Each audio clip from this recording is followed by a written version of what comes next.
Hello, hello, hello. Welcome to the Edge of Comfort podcast, where we explore the adventures, perspectives, and philosophies of world travelers.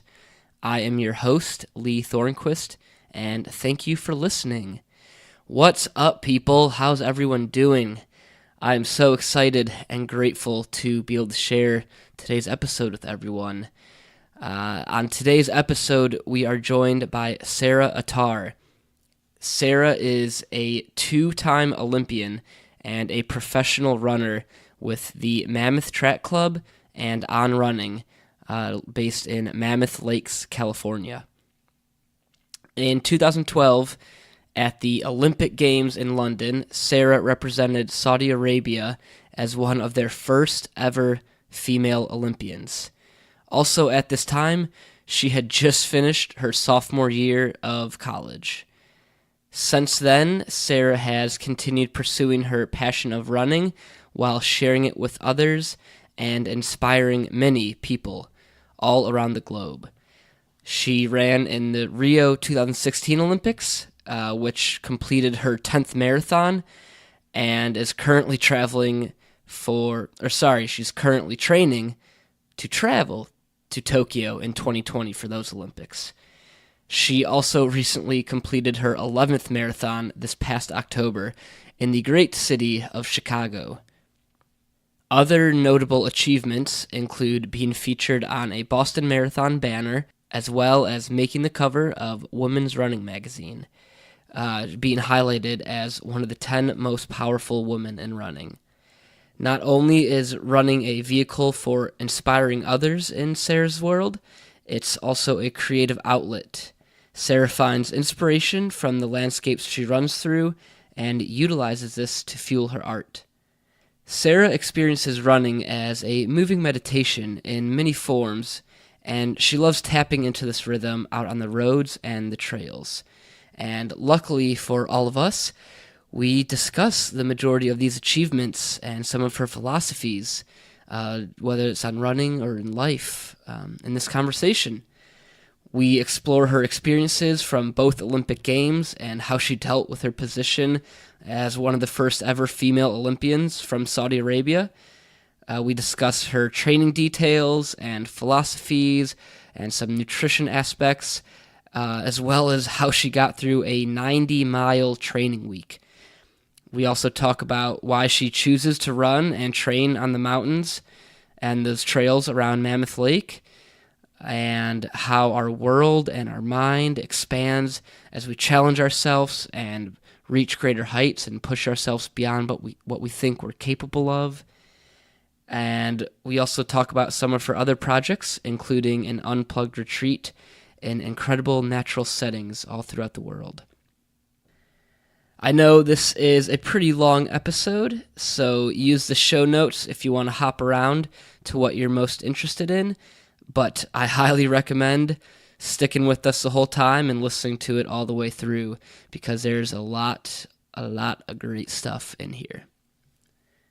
Speaking of show notes, you can find them and links to some of the things we reference and how to contact Sarah at edgeofcomfort.com/EOCP19. That's the number 19.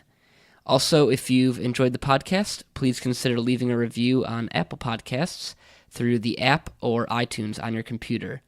I enjoy reading your feedback, and it also helps new people discover these wonderful conversations. Search for Edge of Comfort in podcasts, click on ratings and reviews, and then write a review. If you need a step-by-step guide on how to write a review and detailed pictures and all that jazz, go to edgeofcomfort.com/podcast-review. Make sure to stick around at the end for the question of the episode. And as always, if you want to say hello or just have any questions, reach out to me at lee.t@edgeofcomfort.com. Thank you so much to Sarah for opening up about her experiences and journey with running and her life story. Thank you for listening, and let's go. Good morning. What's all the commotion?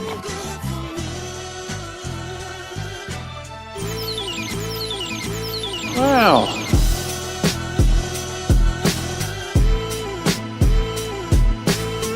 Are bonita fish big?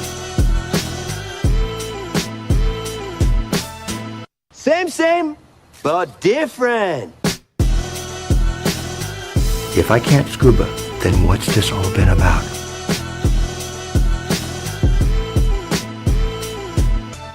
Welcome to the Edge of Comfort podcast with your host, Lee Thornquist. Hello, everyone. Thank you for joining today, and thank you to our guest, Sarah. And I actually should have asked this before. How do you pronounce your last name? Attar. Attar. Okay, I thought it was, but I didn't want to butcher it right off the gate. Yeah. So, are you out in California currently still? Yeah, in Mammoth Lakes, California, and currently looking outside to a snowy storm happening. It's super fun. It's like the first big one of energy happening around here. Okay, so you cut out a little bit, but it says kind of the first big storm. Yeah, in Mammoth Lakes, California, and I'm like looking out my window towards one of our first big snowstorms, so it's super fun. Yeah, Chicago got hit pretty bad a few days ago, but oh yeah, probably not like quite out there. So yeah, I actually know. I think when I first like started to try to reach out to you, you were coming to Chicago to run in the marathon. Mm-hmm. And did you do that? How did that go? And what was that experience like? Yeah, so that was my second Chicago marathon and my 11th marathon. I hadn't done one for a while though, so it was kind of like getting to know that distance again a little bit. And in the past like 2.5 years, I had like a few like minor injuries that set me off a little bit. So it's just good to like have a strong build up, get to the race. I raced well and had a PR.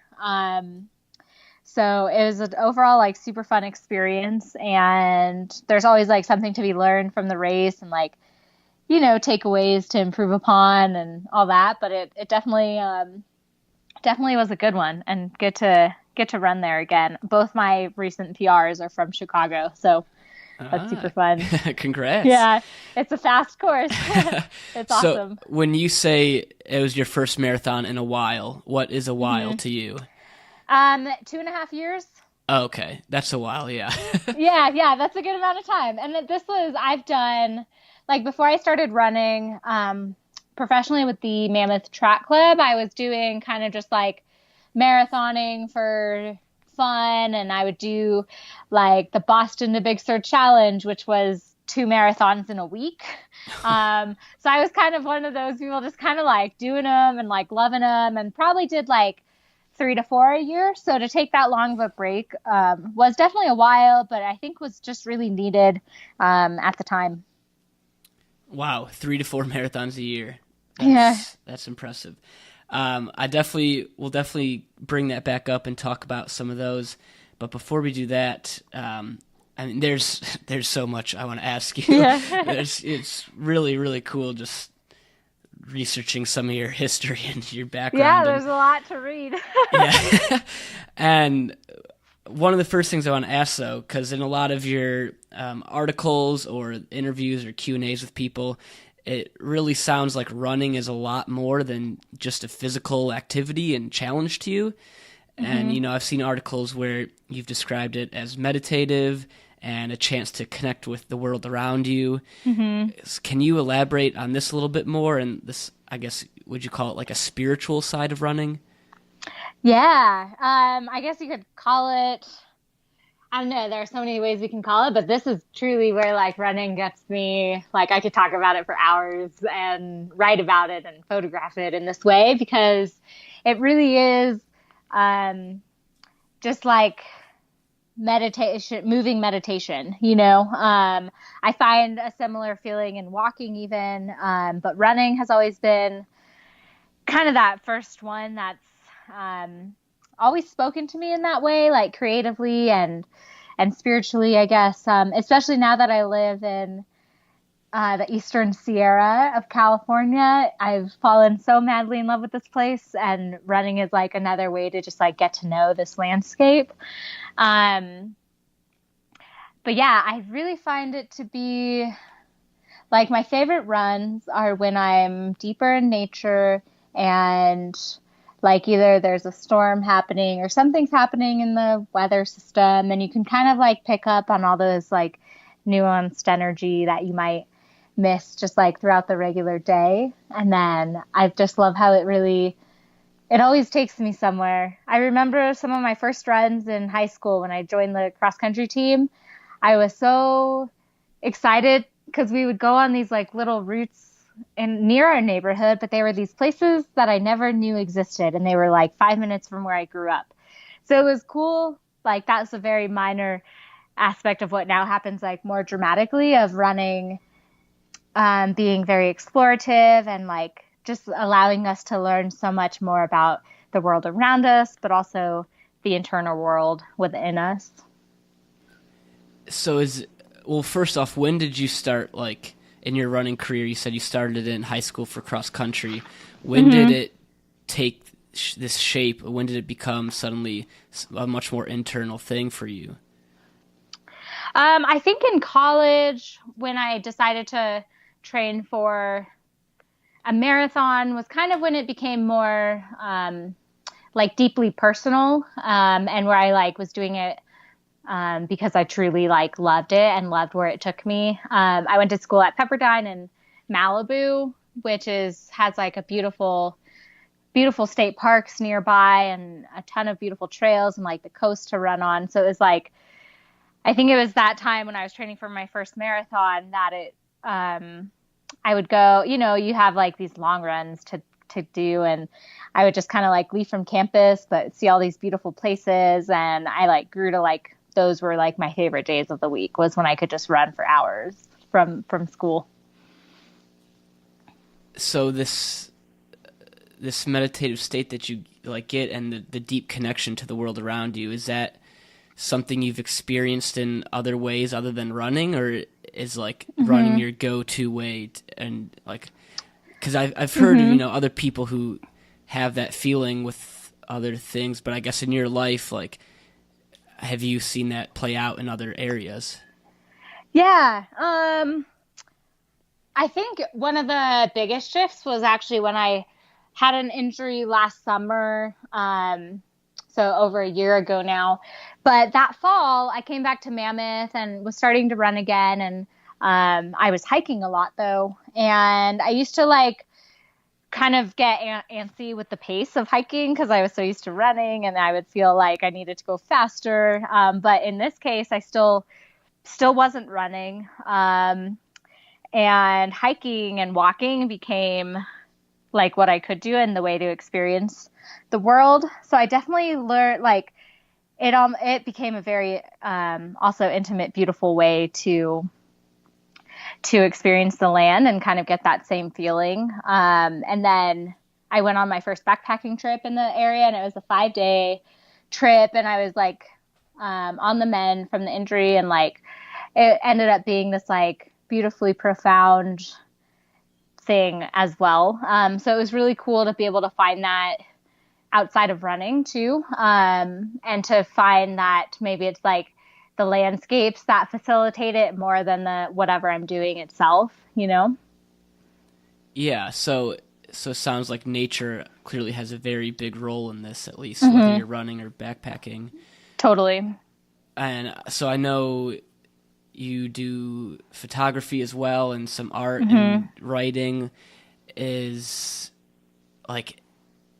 this something that's highly influenced by the nature and the landscapes you're seeing, or is this something that is more like a reflection of that? I guess, where it's like the, I can't think of the word. What's the connection between what you're doing for running and training and hiking with some of the other things you're passionate about, whether that's photography or writing or art? Yeah, I think it really, it's all connected totally, and it all influences each other. And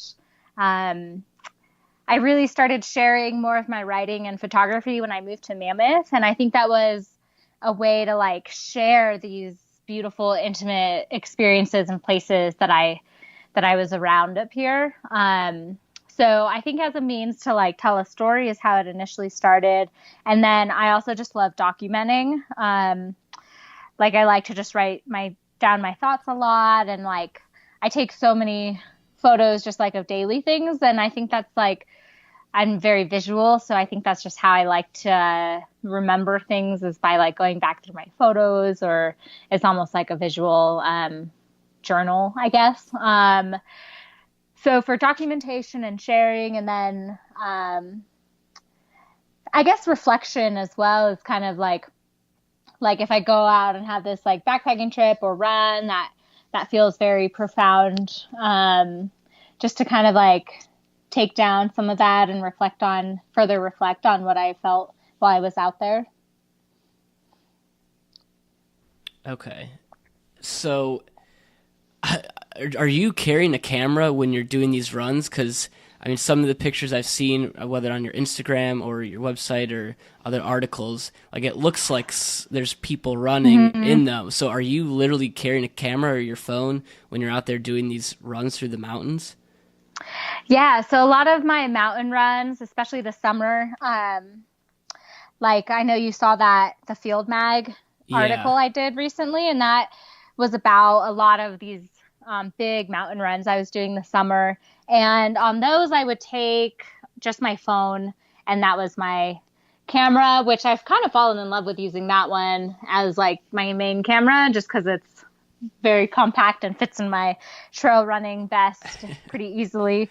And then I think it's like I don't know, there's like a little more flexibility with that, and I still love the photos I get.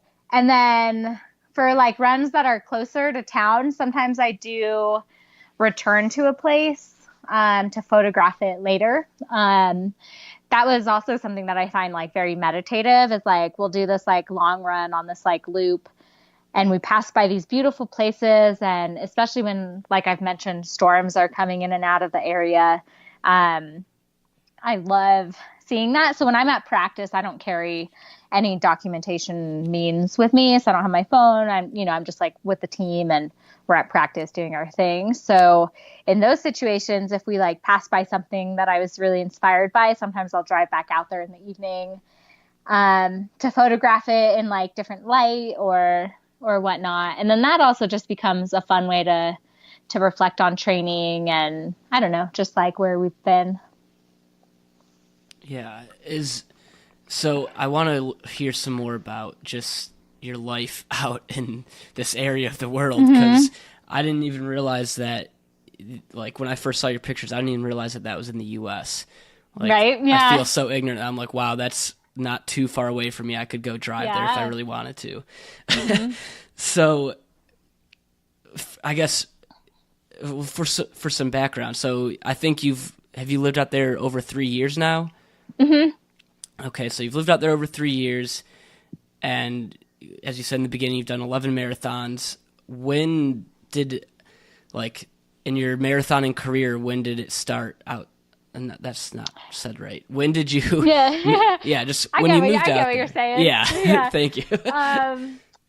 So I moved out here. I graduated college in 2014, and that was, I mean, there's the whole other side of the story of the Olympics that we haven't touched on yet. Yeah, we'll get into that. Don't worry. Yeah. So that happened halfway through college. And then, so after I graduated, I was kind of like, okay, well, we had 2 years until Rio. And I was like, okay, am I going to like pursue that again? And is it maybe something that's going to happen? Do I want to train full time? I think at that point I'd done like 5 or maybe 7 marathons. So I'd already done a decent amount just like on my own. And then I moved back with my parents for a year-ish, kind of figuring out what the next step would be. And in that chunk of time, I actually like pursued like doing it ultras as well. I did a 50K and really fell in love with that, being out on the trails and running even longer. But then I got an opportunity to come up to Mammoth, and it just like all fell into place and fit beautifully. And so I moved up here in June of 2015 to kind of like gear up for running the marathon in the Rio Olympics. Okay, so you ran Olympics I want to get into, but I'm going to hold off for now. Mm-hmm. So how just has your routine and just your perspective and reflection on your running changed since you've made that shift to moving out there and to making this more of a, I don't know if full-time thing is the correct phrasing, but more of a priority in your life?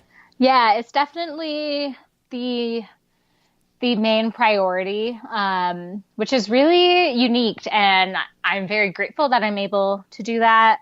I'm still pairing it with like part-time jobs in town and stuff, which is also just a fun way to connect with the town itself.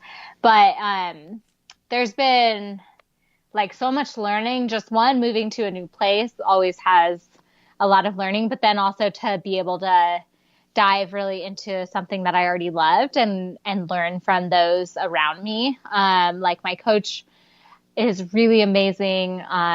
His wife is also my teammate, and she is also the American record holder in the marathon, Dina Castor. And my coach is Andrew Castor. But so they're just like have a wealth of knowledge and experience and wisdom. And they're some of the nicest people I've ever met. So just to even be around a very elite group of athletes is such an incredible opportunity, and there's so much to learn. And I also just realized that there's just always going to be stuff to learn about running, and how it's always a very like reflective process on our bodies as well. And, you know, kind of the emphasis on body work, like massage and chiropractic work and acupuncture, and learning all these different modes of wellness has been really fascinating for me. It's really fun. I think it's a really special thing to be able to get to know like what we're capable of in such an intimate way. And then also in a place that I love. It's a lot of good things happening. Yeah, it's amazing how even if you've been doing this for 11 marathons, 2 Olympics, and since high school, and you still feel like you have so much to learn and to totally. And do.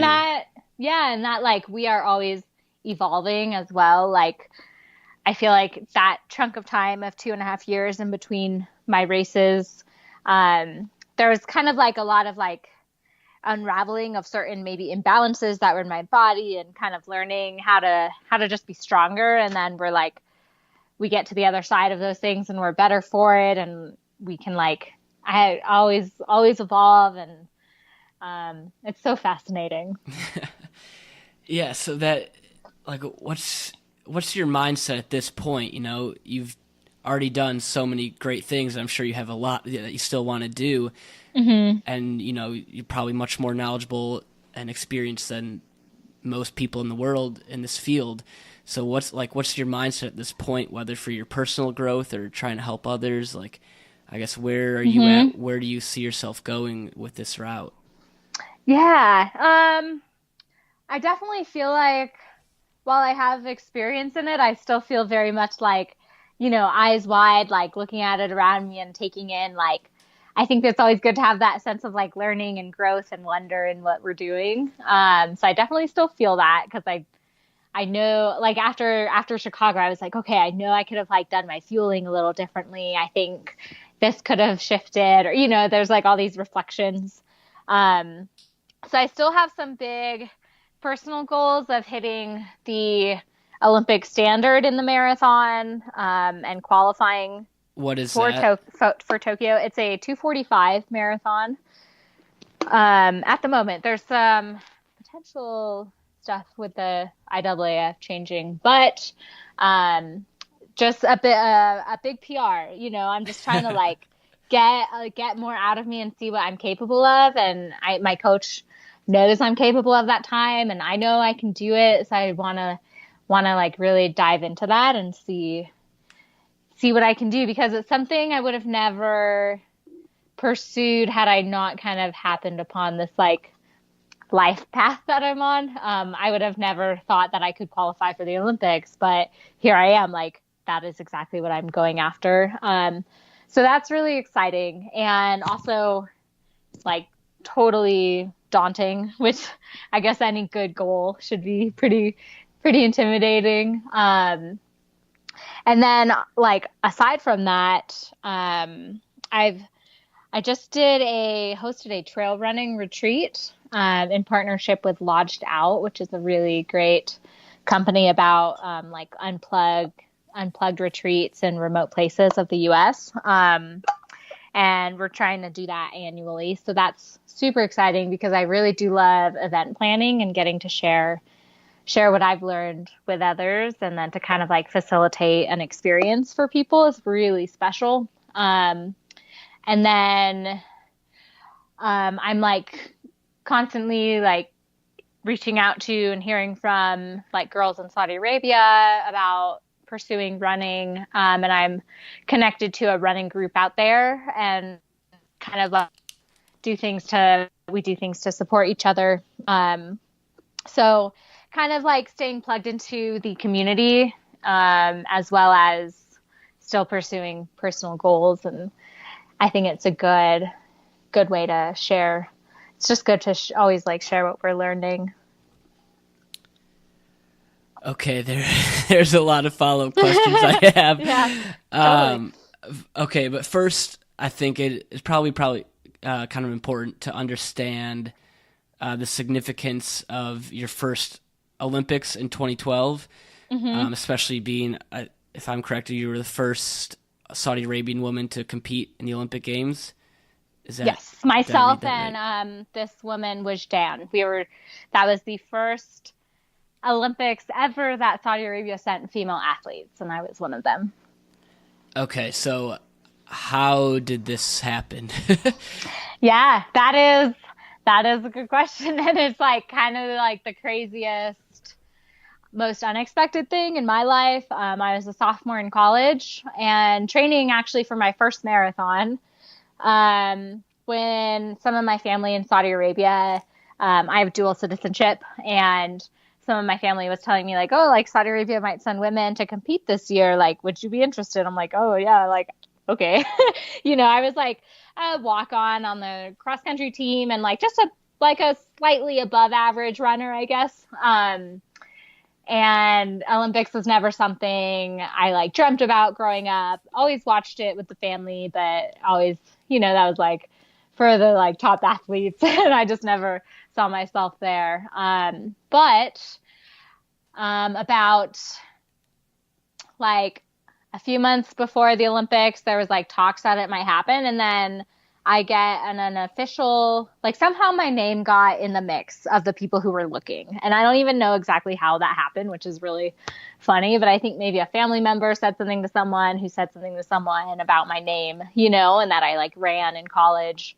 So somehow my name got in the mix. And then ultimately only a month and a half before the opening ceremony of London 2012, I got an official invitation from the International Olympic Committee to compete.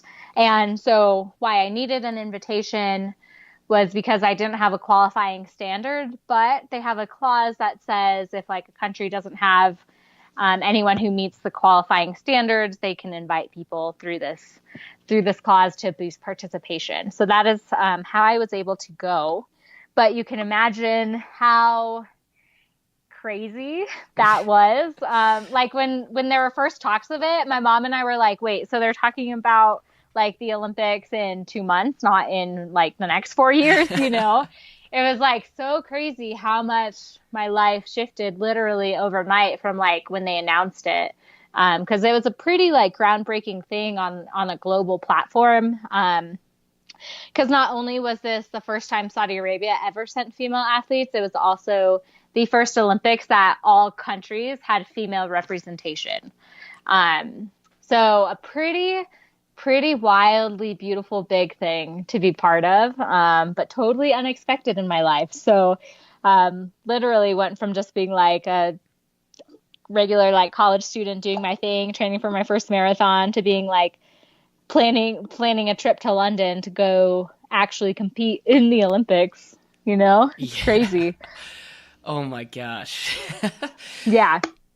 So, all right. So tell me now, take me to when you're there, you're in London. Yeah. And you're like, holy crap, this is actually happening.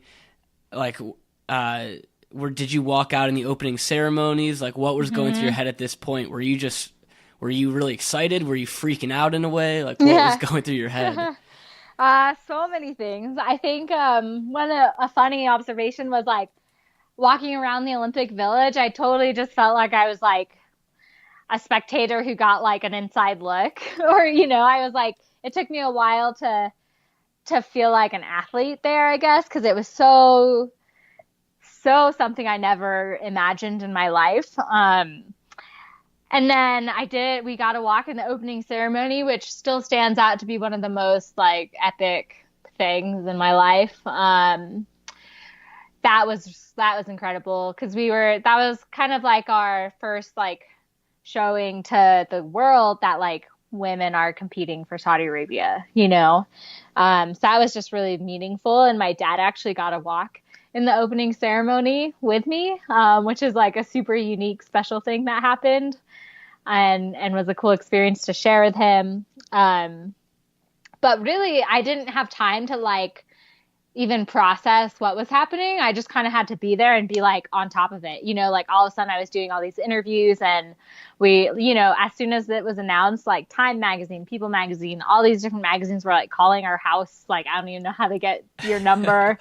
And I don't know. It was like such a big learning curve of like how to handle all of that. My dad was basically like my agent, helping handle all the media.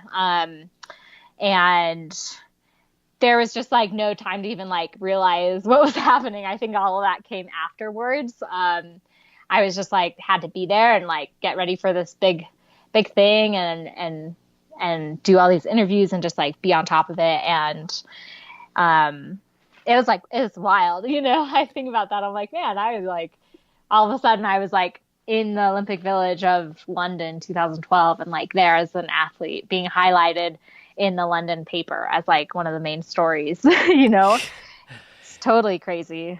What were some of the questions that these reporters or magazines were asking you? Like, was it heavily focused on the Saudi, like being one of the first two Saudi Arabian women out there? And like, did you feel like, suddenly you're at the limelight of this thing and like kind of thrust into this position? Like, how did you deal with that sudden change? Yeah, really difficultly. It was super hard, but also it's kind of one of those things where like there was no option not to do well in these interviews, and to like not to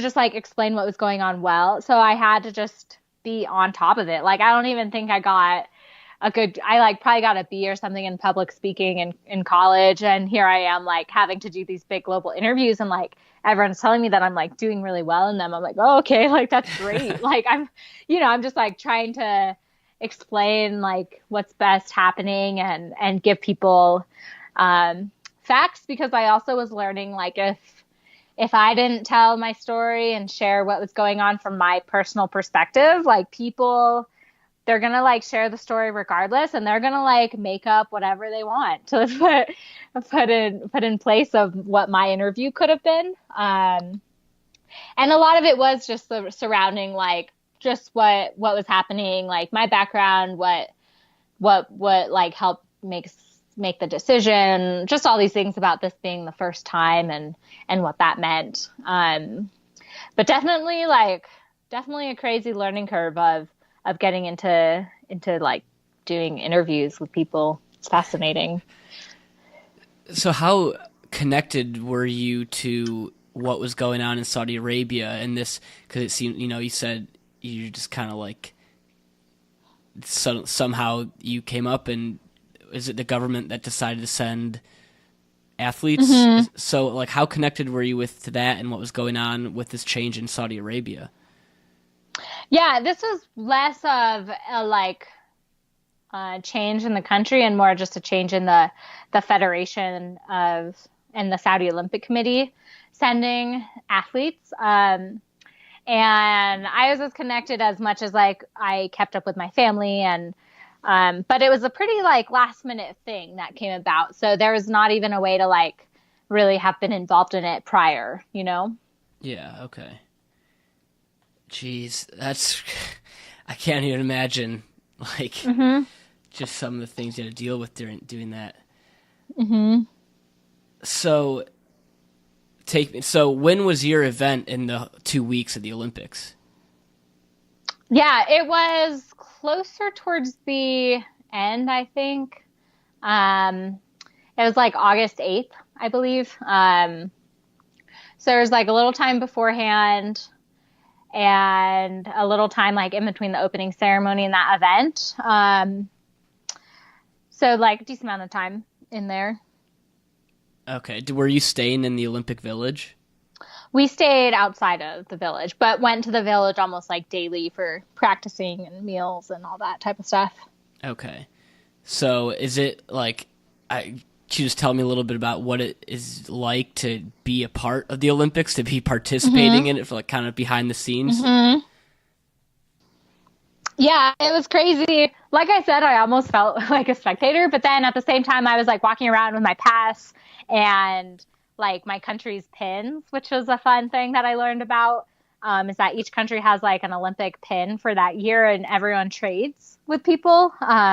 So you end up with like pins from literally around the world from the Olympics, and you like it's a fun way to connect with other people who are there. So that was really cool.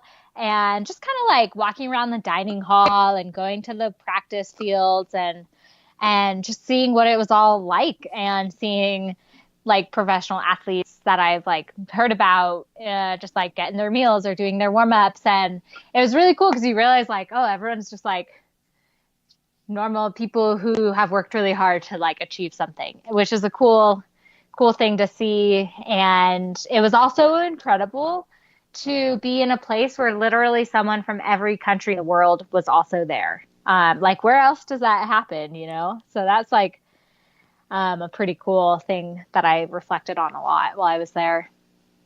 Yeah, were you able to interact with other people pretty often, or is everyone kind of in their own world just making sure they're ready for their event? Yeah, kind of a little of both. There's definitely some interaction, but everyone is kind of just like doing their thing. And like we were pretty busy going back and forth from the village since we weren't staying there. And like there's just like a lot going on, at least on my side of it, with it being like a big thing happening. And then I think I also took a lot of time to myself just to kind of like try and process what was happening or just like decompress a little bit. Yeah, I can imagine you would need that time. Yeah. So, I guess, how did the actual event go for you? Were you, like, trying to place a certain place? Did you have a goal for this, or were you just happy to be there?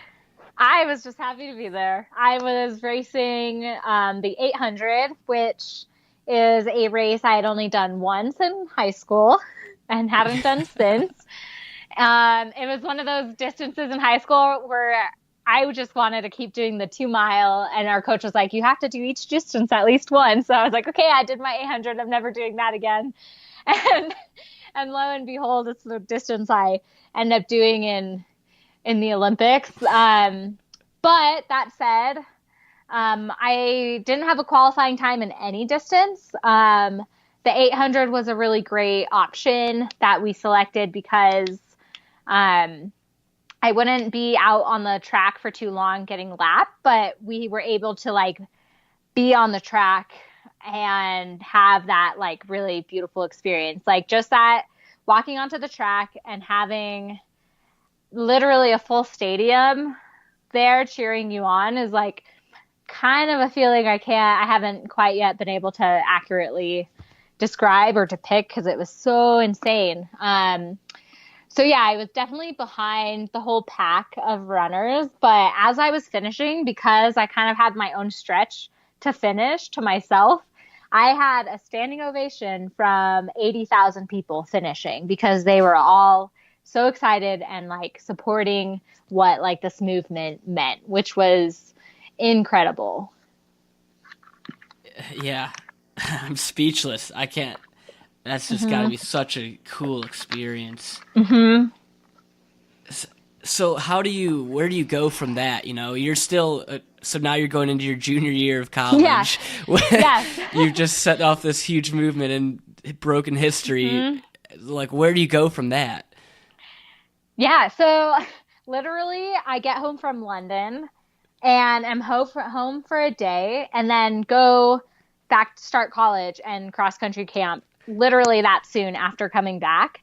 So all of a sudden, I was like back at Pepperdine and at cross country camp, and I'm like, what just happened? Like, what is going on? Because right now I'm like kind of just going through my like normal day to day stuff, but nothing is the same, although everything's the same. You know, it's one of those weird, confusing things.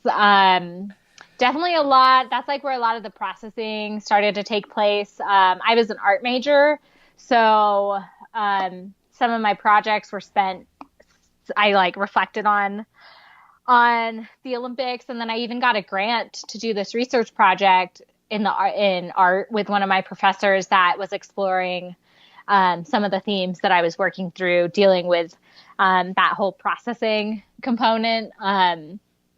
And then it was crazy though. I was like, things were definitely like, it definitely spurred on this momentum. Like, I think I was back for maybe a month already, and on Twitter, I came across a photo of me from the race, but it was displayed as street art in the capital of Saudi Arabia. So my image is literally on this like wall in Saudi Arabia, and that's like, as an art major especially too, like that was like really cool. I was like, whoa, you know, you're like kind of controversial and doing something big if you're like street art somewhere.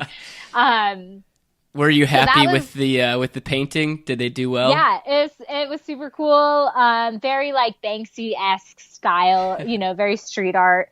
And the artist goes by the name Shawish. And I actually got to meet him in Saudi Arabia and go see the street art in person, which was really incredible. And then I was in Saudi Arabia that winter, like after that Summer Olympics.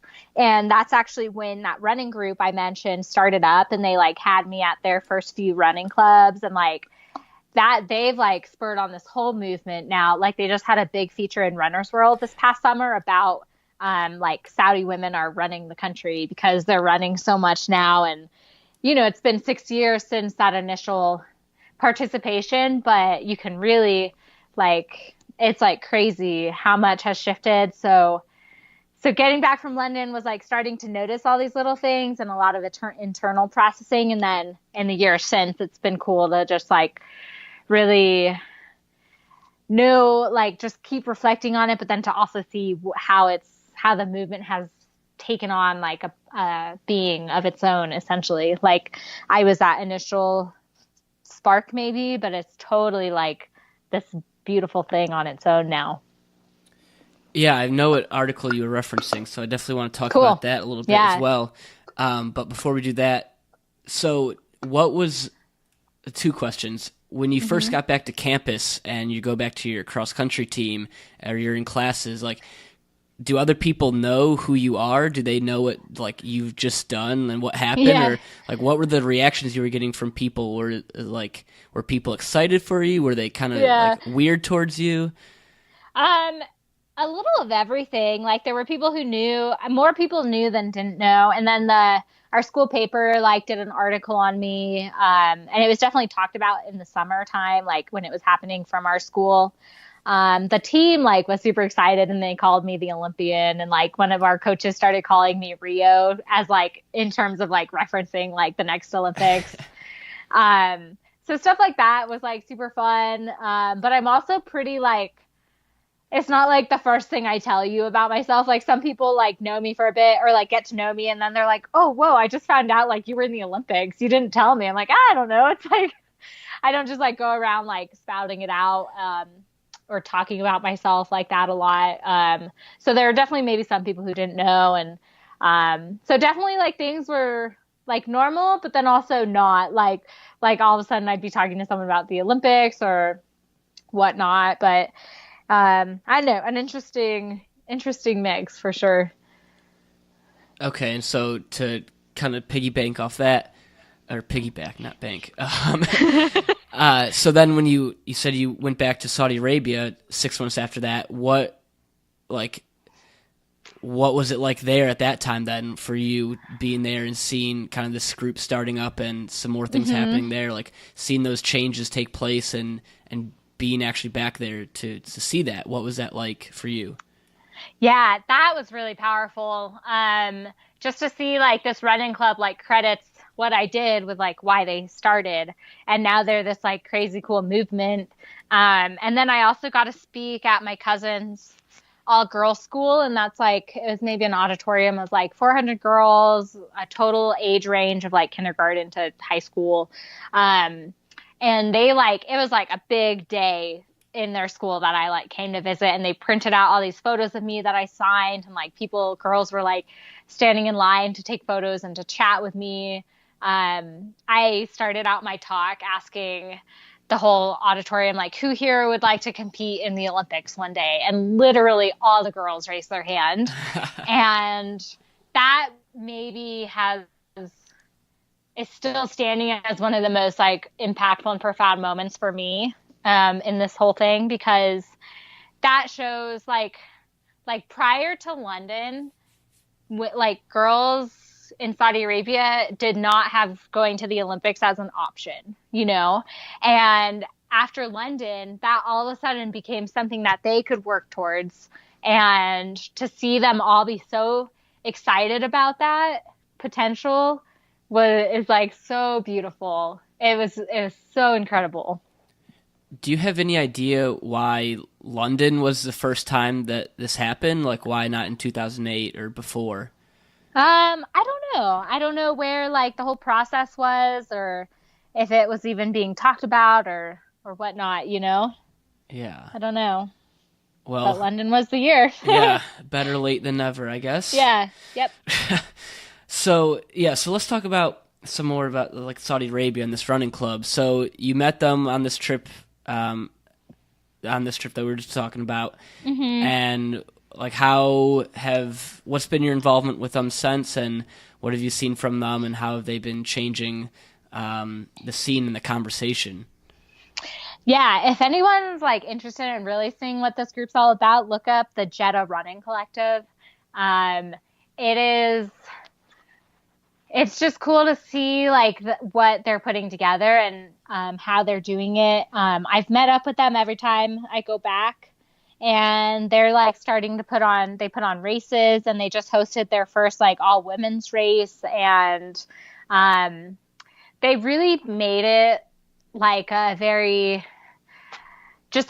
positive thing. And it's just fun to stay connected with them. And like I've done like Instagram takeovers, like I did one when I was in Chicago. They had me do a little takeover about like what I was doing while I was there, and they're always like sharing when I PR or sharing fun stuff about what I'm up to and training.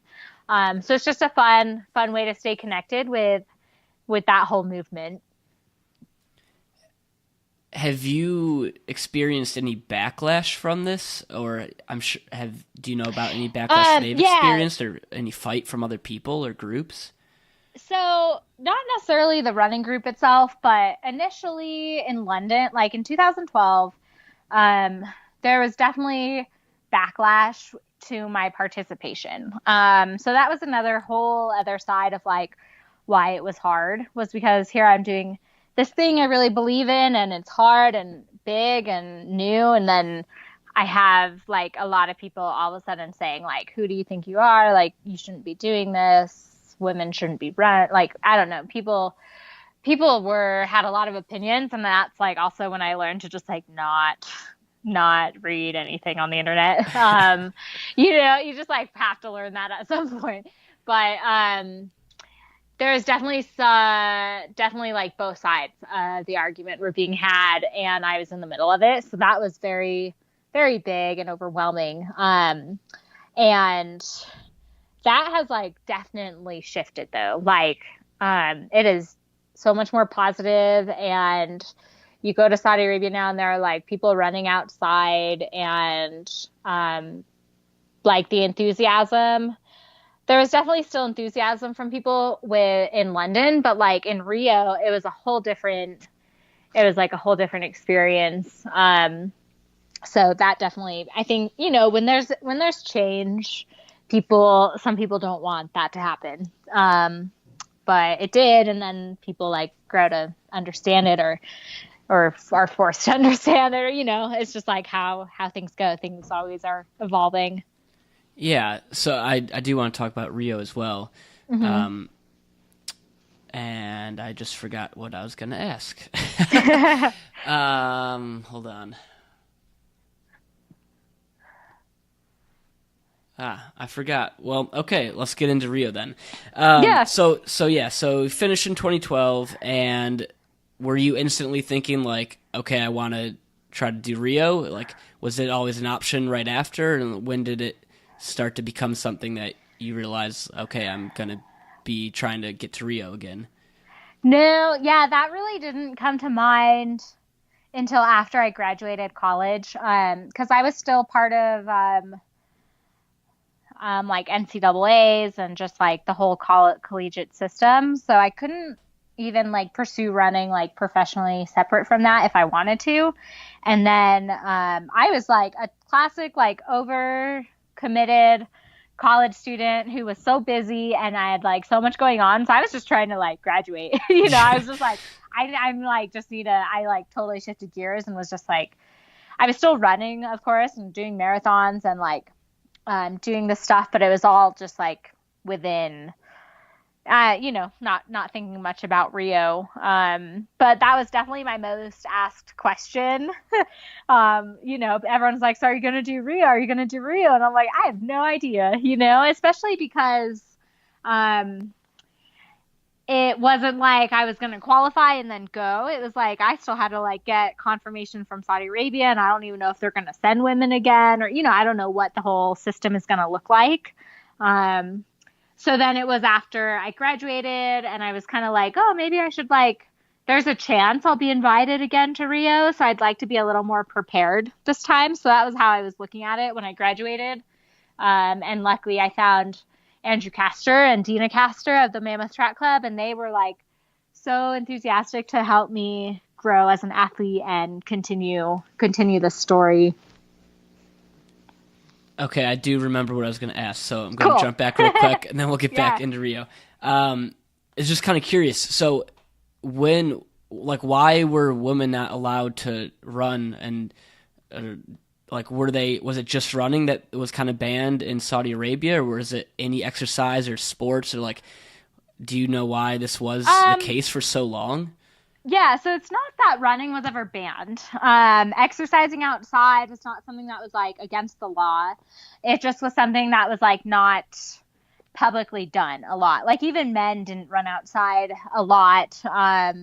Just like kind of like in the US at one point, people didn't like go running outside all that much as they do now.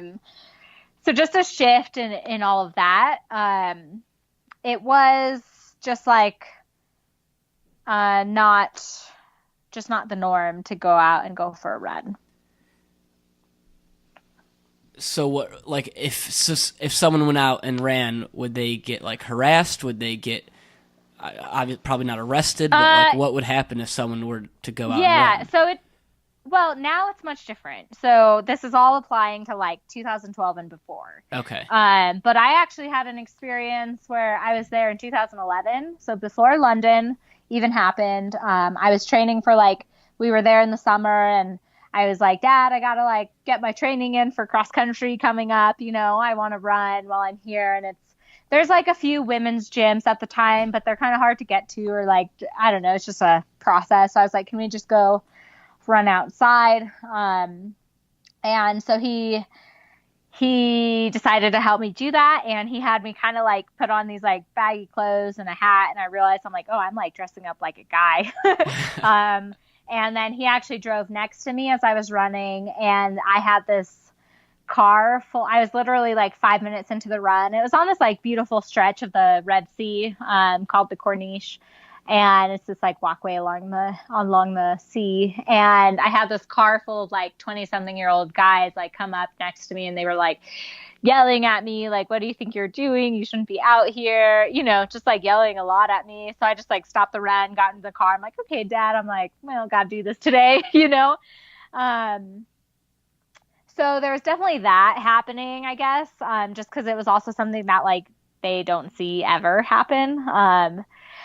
Then on the flip side of that, you go fast forward to either, I think it was like 2013, 2014. So after London, we're in Saudi Arabia again, and I need to run. So this time my sister's with me, and we talked to our dad about taking us to that same spot to go running. And this time we both wear our full abayas, so the black gowns that you see women wearing. So we wear those to go running outside, and my dad's driving alongside us, and we have no issues. We're running, and we get in like a full hour. And I think it was like 40 minutes into the run, I see an officer go up to my dad in the car and talks to him for a little bit. So I thought that was interesting, or I was curious about that. So I asked him what that was about. Like, I thought maybe he was going to tell them like we needed to stop, or I don't know. I had no idea. But after, when I talked to my dad, I'm like, oh, what did they talk to you about? And the officer was actually just checking that my dad wasn't harassing us running, because he saw a car, following us, So like I have these two totally drastically different experiences that are so fascinating to reflect upon. And now they've actually installed walkways in the city that like are designated for walking and running. So you go there now and you see men and women walking and running along those pathways. So that's like where I go now, and it's very normal. And my dad will walk while I'm running, and it's kind of this like fun thing we do now. So just to see even like the shift in the times that I've run there has been pretty incredible. Yeah, that's really cool to see that transition and be a part of that. Yeah. When's the last time you've been back there? I haven't been in a little bit, just because timing hasn't worked when my family's gone, and then training is like getting more intense to stay put as like goal gets closer. So not for a little bit, but I'm definitely wanting to get back and reconnect and kind of, especially because like I feel like a lot of the biggest shifts have happened in the last year. So it'd be awesome to get back there, and even just to spend time with family, Yeah. So wait, you said you think some of the biggest shifts have happened in the last year? Yeah, like women driving, women voting, stuff like that. The running club is like bigger than ever. All kinds of really like bigger shifts. Oh yeah, that's terrific. I hope you're able to get back soon. Yeah, thank you. Yeah. Okay, so back to Rio. Uh-huh. Thank you for following the sidestep. Totally, that was a cool story to share. Yeah, and I don't know anything really about Saudi Arabia, other than the terrible things we see in the news. So it's good. Well, to exactly. see. It's always fun to share actual personal experiences, because most people only get like Western media, and oh yeah, it's a very one-sided specific intentions that they have with that. So yeah, like I was actually just talking with another guest I had on here a few days ago, and we were talking about Iran, and in America, like, the perception of Iran is like you would never ever think of going there. But I've known multiple people who've gone there and been totally fine, and it's one of their favorite countries and places they've ever been to. Yeah. So, got to be skeptical of some of the things we read and get exposed to in the media. Yeah. Yep. Okay, so So Rio. So what was the process like to get into that? Was it similar to London? And what was the route to get into those games? Rio was also like kind of ended up being pretty last minute, which I kind of anticipated happening just based on how London came together. But my coach and I had been preparing as if I was going. So we're like, okay, we're going to like do this marathon build up as if the Rio Marathon is what we're doing. And I don't have a qualifying standard still. So I was invited again to compete. And this time I ran in the marathon. So that was really cool. When you're training for that, how many marathons do you actually run before the event? Yeah, 0. Really? Yeah, in marathon training, it's more about like weekly volume and stacking big weeks on top of each other, rather than any one specific run that reaches like marathon distance. I usually get up to like 22 or 24 miles in my longest run. And especially now that I've done 11 marathons, I definitely have like confidence in the distance itself.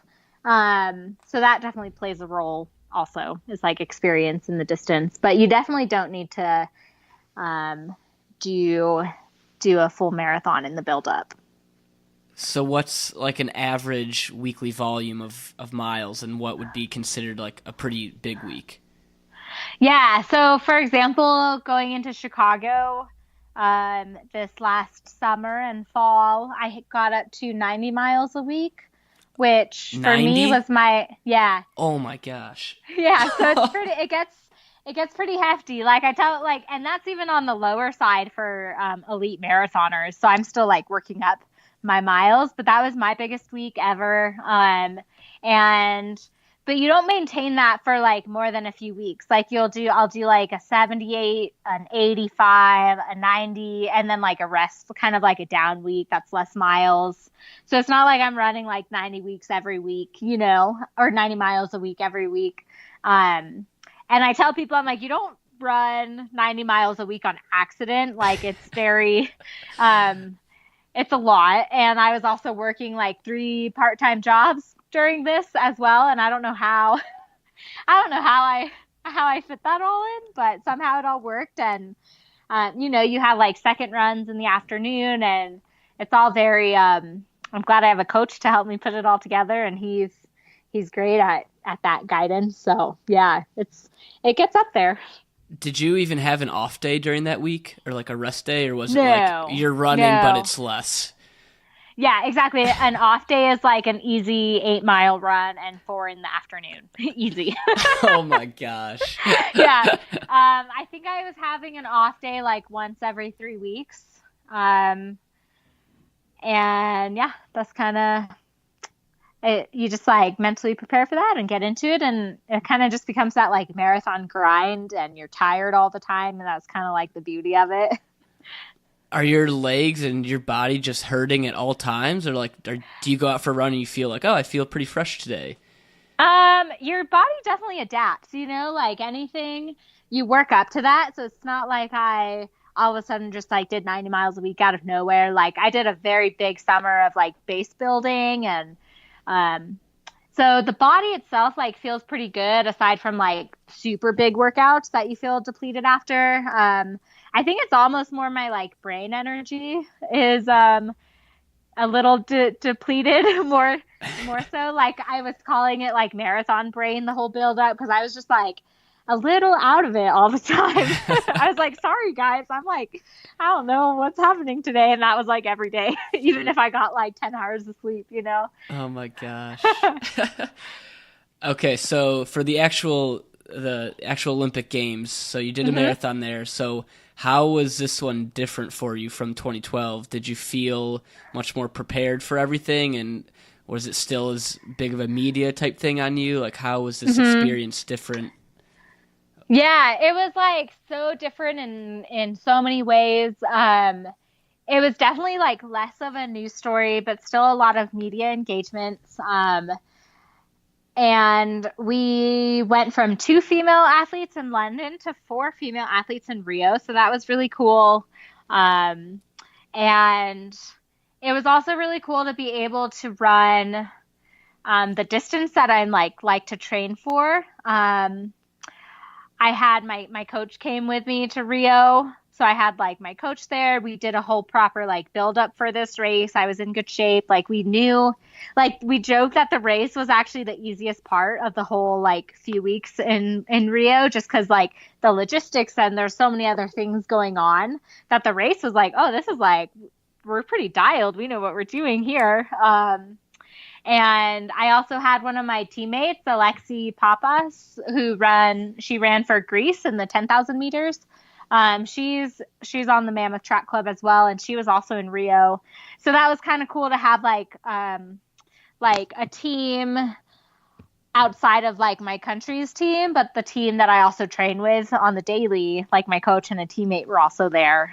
So that was really special. And then I got to run the marathon, a distance that I really like. And I also like Des Linden was in that race along with obviously our other U.S. runners, but I've connected with her a few times. And she like tweeted out before Rio, like, oh, I get to share the course with one of my favorite athletes, Sarah Attar, this week or something like that. And that was just it was like a cool way to also connect with these runners that I follow in the US. And just to be able to, like she mentioned, share the course. That's what I've always loved about the marathon is like, we all run the same course, whether you're in the first place or like way in the back of the pack, you know? Do you all start at the same time? Yeah. Okay, so how many people are usually actually in the marathon race? In the Olympics? Yeah. It's like 130, maybe, something like that. And then Rio was also a hard thing about Rio, even though we totally heat trained because the race was really hot. It was really hot and humid, and I run more covered, so we heat trained all summer. So that itself did not affect me that much during the race, aside from, of course, like natural extra depletion that happens from the heat. But it was like the race was at like in the like mid morning, and it was maybe 80 to 90 degrees out with like 90% humidity. So it was like that was also just a whole thing to like prepare for. And luckily it was like training throughout the summer, and we heat trained really well for that. Are you allowed to bring things with you for the marathon and the Olympics? Are you allowed to have a water bottle or like gels or anything? So the Olympics works kind of like the elites have in like all major marathons. Like you have your own fluids and they put those out on tables for you. So I had all my like planned fluid stations, and they had like water stops, and I was dumping water on me all the time, and I had all my right fueling. And even like before the race, I had on an ice vest to cool my core temperature, and I put like ice up my arm sleeves and, you know, stuff like that. anything to help keep the temperature down in the body before starting. Like I didn't even do a warm up or anything because it was already like so warm. We're like, let's just save it for the race. So Rio happens. Were you happy with how you raced there? Yeah, Rio was super solid. I was definitely still like way in the back on my own kind of out there, but I actually had this really cool experience. Like there's another woman, I think from Singapore, who was around my pace, and we kind of had like our own like mini race in the back because we like passed each other a few times. And Alexi was on the course, and she was like telling me how far ahead I was of her, and like it was super fun. And my coach was on the course handing me my bottle because they were allowed to do that. So it was a super special race just in terms of like getting to see like my family on the course, my friends on the course, my coach on the course, where typically it's harder to do that in a big marathon, but there were so many loops. And then it was a really solid time for myself. It wasn't a PR, because of the heat, but I knew I was like in better shape if the temperature was different, but we were very happy with how the race was executed. Yeah. That's awesome. That's so cool. So I'm curious, what is like, because when you think of running, you usually don't think of like needing a coach exactly. I mean, obviously for any high level sport, you need a coach, but it's not something that is a lot of, running a lot of people do on their own. So what role does a coach play in running, and like how influential are they in helping you improve and becoming, reaching your full capacity and capabilities? Yeah, so I have found having a coach to be so incredible. Shout out to Andrew Castor, because he's been coaching me for about 4 years now, which is really great to be able to like grow as an athlete with him, and he understands like my like tendencies and just has been able to see me running just for that amount of time. And then his big role, like he's making my schedule. So the whole Mammoth Track Club, he coaches, and we'll like meet for practice, and we have a team van that he drives, and he picks our training locations, and he maps out our routes, and he times us, and he puts out the cones, and he does all these things that are like incredibly helpful. Even our long runs, like we'll do point to point, and he picks us up. He hands us bottles on the runs. So he is there to like make sure we are getting the best out of ourselves, and that we are like best set up to do that. Like when I go back to visit family in San Diego and I have like a big workout, I'm like, oh, okay, I have to like figure out where to do it, like where to place a bottle so I can get it during the run, or like, there's just a lot more logistics that he takes care of when I'm up here. And that really allows like just the brain energy to go all towards working out. And I don't know, it's just a whole less component to have to figure out. And then there's obviously the whole science behind like creating a training schedule that he is really well versed in and understands and knows how to craft that. And I'm really grateful to have that. Do you ever do any heart-based or not, like heart monitor-based running? Like I don't know anything really about it, but have you ever heard of a guy named Rich Roll? Oh yeah, I like listen to his podcast on the daily. Yeah, he's awesome. Yeah. But I read his book, and when he was training for his first ultra man, I guess, or ultra run, which is 52 miles, he said he did a lot of like heart-based exercises and trying to stay in zone 2 or whatever that is. Yeah. Is that something you've experimented with, or like what's the science behind it?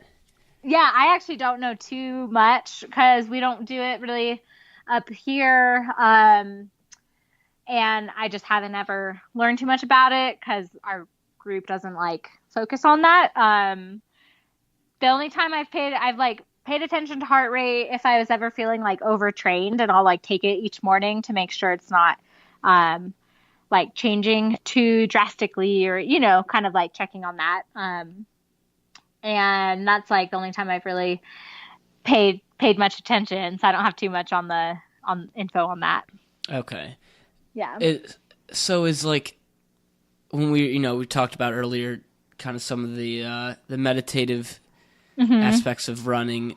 How much of your running is, if there even is a split, like are you focused 100% on the competition and improving today and making sure you're on pace or like right form, and is there like a balance between those two worlds that you're trying to merge on your runs, or is it just intertwined? Yeah, it's definitely always intertwined, but we do have like our workout days are Tuesday and Friday. So we'll do more like speed work on Tuesday, and then tempo, like longer hard efforts on Friday. And those are definitely more of the days where I'm like focusing on pacing and my form and my times and, kind of the more like technical side of things. And those are just the really hard days. But even on those days, I have a second run in the evening where I'm like, that one always becomes the more like contemplative, reflective one. There obviously are days that are just kind of like, I just need to get this run done today because I'm tired and I don't want to think about anything, you know? So it's not like all my runs are these like beautiful, like meditation. Some are really, really hard. And then the easy days, of course, definitely are the times that become more reflective. And then this whole summer, I did my long runs on my own and did all these like big backcountry runs. And those were because I know like the mountains do so much for me that being out there and like being able to run out there and run for literally hours out there was like so profound. And then I also made my second runs, I would go up to the lakes basin in Mammoth, which is this like beautiful place we run at like all summer, and it's closed to running in the winter because it's all snowy, so you can cross country ski there. But it's definitely my favorite place to run that's like really close by. And so I would do all my second runs up there at sunset over the summer. And I was like, because second runs are just like so hard sometimes because you're so tired. But I made them this like beautiful thing that I always looked forward to because I picked like where and when I was doing it. And I picked a time and place that I knew was going to like feed me in this certain way and like give me that kind of meditative process and just beautiful reflecting time that I love. How do you like, I'm picturing you running through these mountains and like there being giant boulders and like pebbles and Yeah. like, how do you find a rhythm or a groove? Like when I imagine they're pretty up and down. Like, how do you even find a pace and when you're doing these runs? Yeah, it depends on the trail. Like there were some that were super steep and you're definitely hiking a lot of it. But you just kind of like, that's also like its own pace. And I think that's like kind of the funnest way to engage with the landscape is like learning what the land and the topography will allow you to kind of. And some of the routes, though, like we were on the high route, which shares sections with the John Muir Trail and the Pacific Crest Trail. And that was one of my favorite sections to run. And that was like definitely more runnable. So you're kind of like hopping on rocks and you're moving, but you kind of find this just like trail rhythm. I actually wrote a piece for She Explores, which is a really, really cool platform for women in the outdoors. And I titled it Trail Rhythm because it was about just this exact idea of like stepping on the rocks and like looking at the path ahead and still being on a trail, but like finding your way and looking at those types of views and all that. You're making me want to move away from Chicago. We've got flat land. The mountains, yeah. Okay, back to two more questions on the Olympics that I wanted to make sure I'd ask before we get too far away from that. So you are training for Tokyo, is that correct? Yes. Okay, and that's 2020, I believe? Yes. Okay. So how do you think you've changed most since your first Olympics? Oh, wow. Man, it's like pushed so much growth into my life in like beautifully hard and profound ways, you know? I think that it kind of like brought me to the mountains is actually one of the things I'm most grateful for. 'Cause I've fallen like madly in love with them outside of even running. So I know like I always want to be connected to this place and like just getting up and climbing and mountaineering and being out here. So that's one of the things I found is just like that it brought me to this place that I really connect to. It also showed me like to not settle, I guess, or kind of like realize that there might be something in your life that's even bigger than you can realize at play, and it's going to bring you somewhere incredible, and you might not even know that that's like brewing inside of you at the moment. So kind of like just being open to possibility and being open to like crazy things happening and the unexpected, and kind of leaning into those experiences. And And then I think also just like the push to really find my own voice and tell my own story. I think that's one of the main reasons I got into like writing and sharing about these experiences, is because I wanted to talk about what I was learning, but also put my own words to these stories that were already being told about me.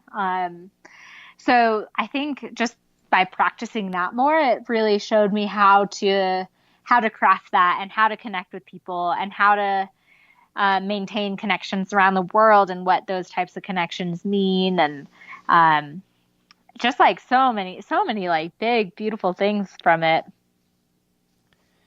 With the writing and photography and this art and kind of the way to tell your own story and express yourself, like, was there ever a time in this journey where you weren't doing that and you felt like it was difficult to kind of stay true to yourself or your values, and you know, with all the external voices or attention you were getting and people with maybe different agendas for you? Yeah, I think that was I mentioned I did got this grant to do a research project in my art program while I was still in college, and that actually revolved around the theme of identity. And it was because I felt almost like two different people. Like I was like, oh, I'm this famous Olympic runner representing Saudi Arabia, and then I'm also this like Pepperdine art student in college. You know, I was like, where do these intersect? So I think that the writing and photography was definitely like a way to find that intersection as well. Okay. Is that something you've been trying to emphasize more lately? I know you said you kind of were trying to explore that a little bit more, but like, is it almost out of necessity, do you think, or you're just more curious in it and want to continue following the path? Of the writing and photography? Yeah. Like, when did those come into play, I guess? I think I was mentioning like moving to Mammoth really pushed me to explore those, because I just felt so in love with this place that I needed to like share it and document it. Or that's like when I started to share it on Instagram more consistently and got involved with She Explores and doing some writing for She Explores and also writing for Field magazine, because I had so much to say through this inspiration, I guess, from the place that I found myself training. You're inspiring me. I want to... Oh, that's awesome. No, it's cool, because, I mean, yeah. my whole thing is trying to push yourself and trying to, you know, get outside your comfort zone and challenge yourself and see what you are really capable of. And it's hard to do sometimes. And if you get into the motions of life or just like, oh, that's hard, I don't want to worry about that. And totally. Like, in what other ways do you try to challenge yourself or like try to add some variety in your routine, whether with running or just in your daily life? Yeah. Well, first I do want to add that I also can get caught up in like that sounds so hard. Like, can I do that? You know, like I've definitely have those moments too. Hard things are hard, and they're like, you know, our DNA doesn't want us to do them.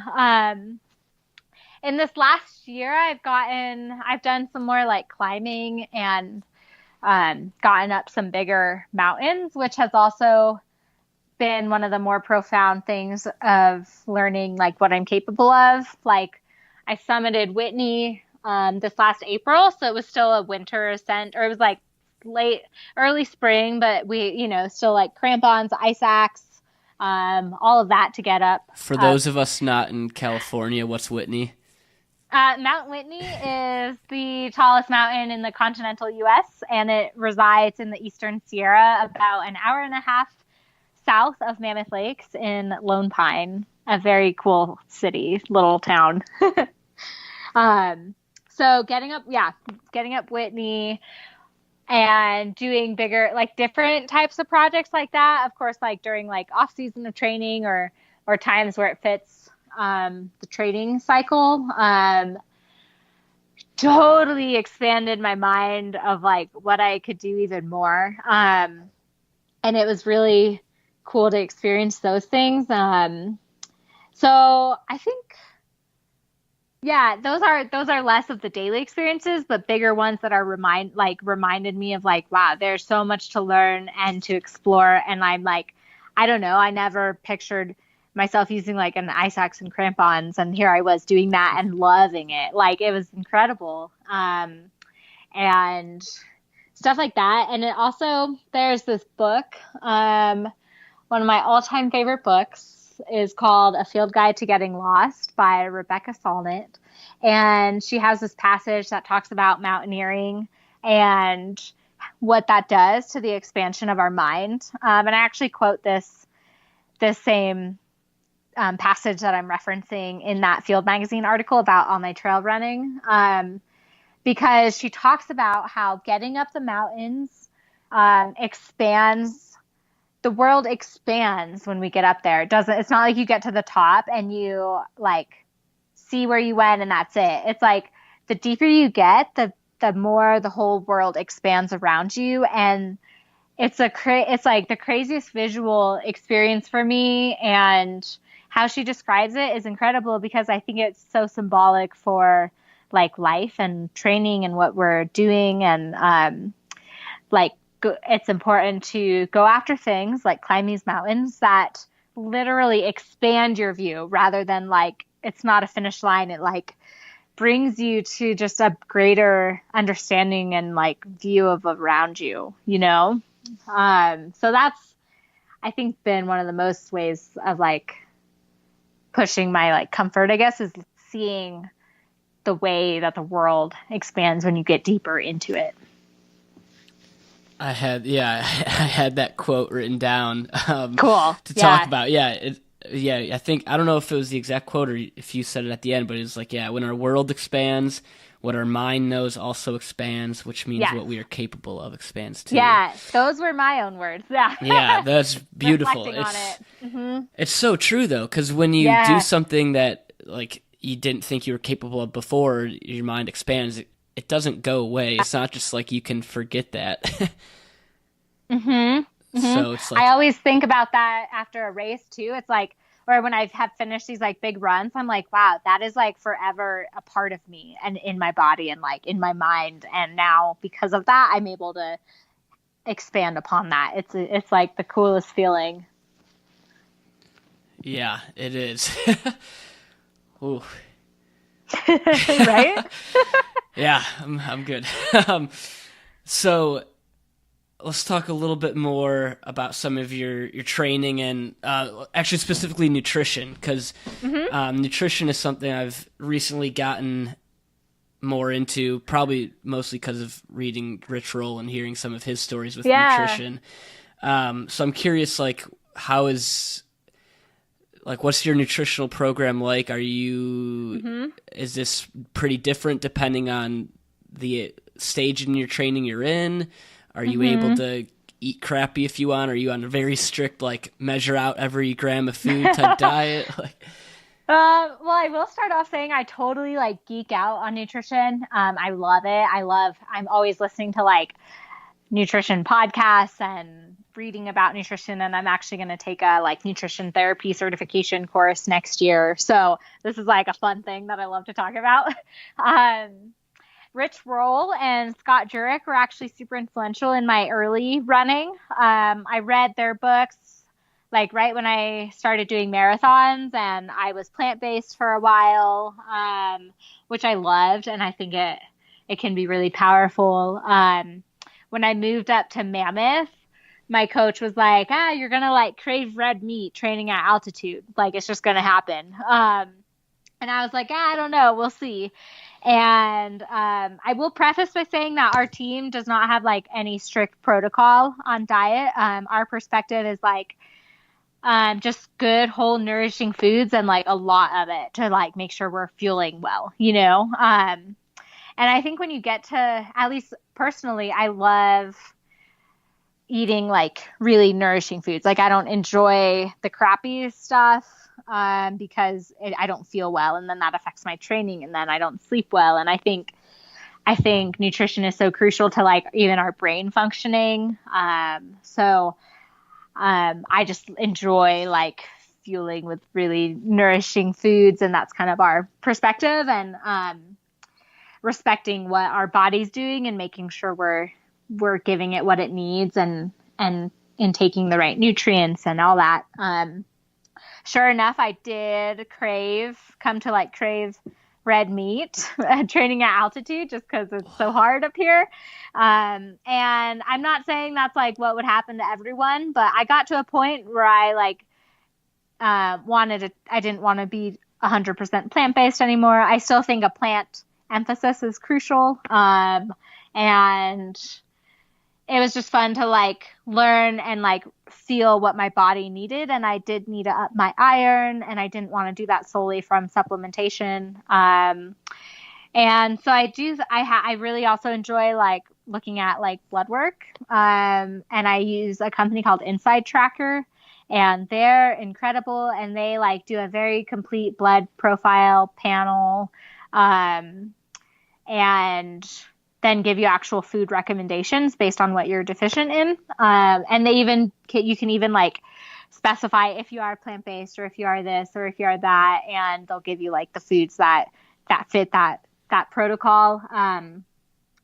So that's also been fun, like to look at patterns of like when I dip in iron, or see that my vitamin D goes lower since I now live in a place that has winter, and just making sure like being cognizant of all those things, I think is really fun and fascinating. And then just like, I guess making sure you like feel well on what you eat, like certain foods aren't going to work for certain people, and there's so many factors. So, I don't know, it's like beautifully fun for me to learn and see what works and what doesn't, and to experiment with those types of things. Is that red meat thing with the altitude, is that happen like with other people? I've never heard of that before. That sounds so really crazy. Yeah. So that's like a thing. It's like you like crave red meat at altitude, or you like you're producing. It's like the whole science of like why we train at altitude is to increase our red blood cells and all, the like oxygen movement in our blood. And I'm probably not even going to explain the science super well, so I'm not going to try. But that being said, when your hematocrit is going up, your iron typically can dip because of that production.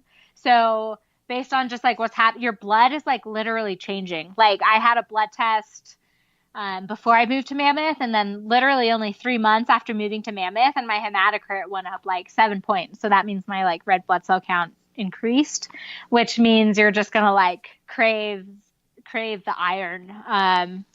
So however that might like look differently for different people, but there's definitely like I guess my team at least talks a lot about like eating red meat at altitude. That's so crazy. Yeah. So what would you eat before, like say you had a marathon in 2 days? Mm-hmm. When would you start trying to eat the way you want to be ready for that marathon? And like, what would you have the day before or the morning before? Yeah. I mean, I'm still, like I was saying, like experimenting and learning, and I try and like keep what I eat like pretty close to what I ate the whole training cycle. Nothing like crazy different for race day. And you try and like kind of practice what you want to eat before like your long runs and big workouts to kind of simulate race day. I do like oatmeal in the mornings, and I love like sweet potatoes and salmon and avocado are kind of some of my like go-tos. Bananas, peanut butter, or almond butter. I eat like probably excessive amounts of almond butter. And make sure like hydration is up, electrolytes are up, maybe some extra potatoes like the night before the race, but nothing too crazy. Just making sure it's like the full like nourishing food with like the extra emphasis on like maybe some carbohydrates going into it, or just stuff like that. Yeah, it can vary though, depending on, like I said, I feel like I'm like relearning the distance a little bit and how I want to want to feel for it and stuff like that. Have you had one, like, throughout your marathons, have you ever had one where you started and, like, whether early on or halfway through, you were just like, oh shit, this is not going well, or I feel awful, or like something's off? Like, how have those gone? Like, has there ever been one, or not has there ever, but do any really stand out in your mind as being really crucial for whether a turning point or giving you a valuable lesson? Yeah, I feel like I learn a lot from all of them, but there was definitely one. There was only ever one that I like actually thought about dropping out of. I didn't. I finished and I still like did okay and it was fine. But one of the years it was like mile like 6 or 7. I was just like, man, this is not good. Like I can just tell, and that's like pretty early on to know that. Usually at like mile 20, you're like hitting the wall and you're like, okay, this is hard, but I have like 6 miles left. I can do it. But at mile 7, like it was just like a hot year in Boston. And I love that course though. So it was just like, it's always just such a pleasure to be there. But I remember feeling like I was in line for the porta potty and I remember feeling like my neck and it like the sun was on my back and I'm just like, ooh, I'm like pretty warm already. And that's a later race as well. And then I just remember at mile 7, I was just like, oh man, like this is going to be a hard one. I like, should I still do it? And I'm like, yeah, I'm still going to do it, but this is going to be a hard one. But of course those are like, the workouts that don't go well, or like when you're struggling and then you get through it, you're just like, oh, I can like do that, it's awesome. And then one of the Bostons was like pouring rain the whole year, or the whole race. And I remember one of my long runs building up for it, I like step outside and it's pouring rain. I'm like, well, here we go, like 20 miles. It could do this on race day. And sure enough, it did. So it's like getting through those things and just like you're better for it, one, and then two, it like just prepares you for anything next. And like, I don't know, it's like type 2 fun, right? It's like not ideal, but like you're doing it and I know I still look back on those experiences and I'm like, oh, I like am grateful for that. And there have been times where I like wish I was like in that moment because it's doing what I love to do. Yeah, the struggle of it is fun in a twisted sort of way sometimes. Totally. It's like, why do like going up Whitney or going up big mountains, it's like hard and tiring and you're exhausted and depleted but you like love it all the same, Yeah, because I think regardless, and even when it's harder, sometimes the expansion is bigger, right? Like the higher the mountain, the more the world expands, if we want to like go all symbolic on it. I like it. Yeah, no, that makes sense though. You don't know how expanded it can get until you push yourself to get there. And exactly. Sometimes that's forced upon you, even though it's unpleasant. Mm-hmm. All right, so I have a few selfish questions because I'm curious about some longer running. So, So, like, what are some common mistakes that you see runners make when they're training for a longer distance type run? Yeah. I think one of the biggest things I've learned while training with an elite group in Mammoth is the importance of rest and recovery. And it's very easy to overdo it. And I think a lot of like easy runs are run too hard.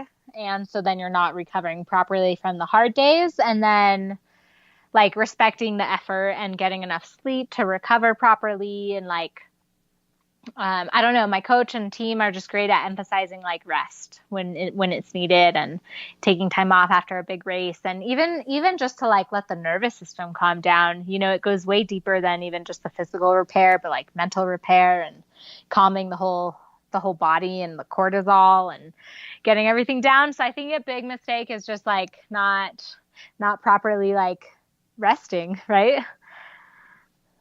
Yeah. So like what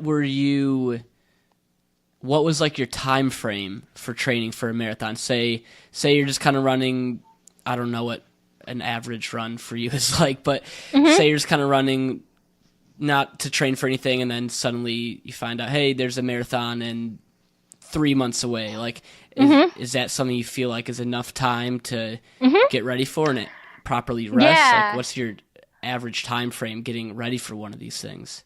Yeah, I think like a typical training cycle is 12 to 16 weeks. And like I said, I have a coach who helps me do all this timing stuff. But I've definitely, like, before I had a coach, I was doing marathons based on my own like research and making my own training plan. So I think making sure you're far enough out, and that it also depends on what kind of like base you're coming from. Some people might already be at like a like stronger base of mileage and they can get into it quicker. It depends on your experience with marathons. And then also like what your goals are in the race, I guess. But typically like 12 to 16 weeks is pretty solid. So that's like, like 3 to 4 months. And that gives you plenty of time to have a solid like base building phase and a solid like increase in workout load, and then a few down weeks in there, and then a taper the 2 weeks before the race. What does a taper week look like for you? And so you do a 2 week taper? Yeah, about. And that is, my coach describes it as like, I think like it's like 20% less mileage, but the intensity stays up. So you still do your hard workouts to kind of keep the legs like snappy and fresh. And then your volume comes down a little bit, and you're kind of like extra emphasizing sleep and hydration and all that type of stuff in that amount of time. Okay. Good to know. Yeah. I think tapers are crucial, but it's funny because there's even some people call it a taper tantrum, because you have all this like built up energy that you're kind of like ready to put somewhere, but you're kind of like, it's like a little, I don't know. I've definitely felt that. You get a little frustrated because you just want to like, you have all this like, you're like so ready to go and do something big, which is cool. It's a cool feeling. Okay, so I do want to get back to the lodged out, the retreat. Yes, yeah. Because that is also something that when I was first trying to reach out to you, I kept seeing come up, and it sounded really cool. Yeah. So you explained it a little bit at the beginning. So it was like an unplugged retreat, kind of focused on. Is the focus on running? Is it on health overall? Like, why did this come to be a thing? Yeah. So Bobby Lee is the woman who runs Lodged Out. Like, that's her business, and she started that and runs just unplugged retreats across the U.S. And those are not specifically running focused or anything. They're just all about kind of like, they have workshops and they're in beautiful places and they're very remote. So it's kind of about like unplugging and being present and being in these places. She reached out to me on Instagram maybe like a year and a half, 2 years ago to ask. She was like, hey, would you want to collaborate on a trail running retreat? And that was like, that's like a total dream of mine. I was like, yes. That's like definitely something I've thought about doing, is retreats down the line. But I was like, oh, maybe that's like a thing like 5 years down the line, or, something I'll get to later. So it was really cool to kind of like have it come to me at maybe a time like this. Was also when I was planning this retreat while training for Chicago. So getting some of those 80 to 90 mile weeks in while working 3 part-time jobs. Like, I was like, this is not the ideal time to like be adding another thing, but this is something I am so wanting to do and so passionate about that it's going to happen. So my specific collaboration with her is a trail running retreat, and we're going to do this as an annual thing now, which is incredible. So that all like came together, and we picked these workshops, and we were in this like beautiful location in Washington, and I got to like reach out to some of my running friends and get people to come and like just get to curate this really, really special event that really was like really beautiful. And everyone who attended was like in love with what we put together and moved by it, and it went better than like I could have even hoped for. So that was really special, and I'm like so stoked Bobby Lee reached out to make that happen and that we're going to keep doing it. How many people ended up being at that? We had about 15, a group of 15, including like me and Bobby Lee and the workshop leaders. Did you specifically cap it at that? Like, did you have overfilled spots or?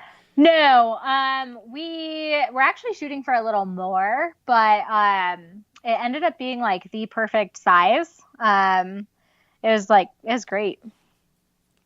So was everyone there a pretty big runner, or were there people there who were just there for the experience? Like, what sort of people were showing up to this? It was like a whole group. Like, one guy is an ultra runner. One guy is doing this like project where he's running a marathon in every month of 2018. Some people aren't runners. Some people were hiking while they were there.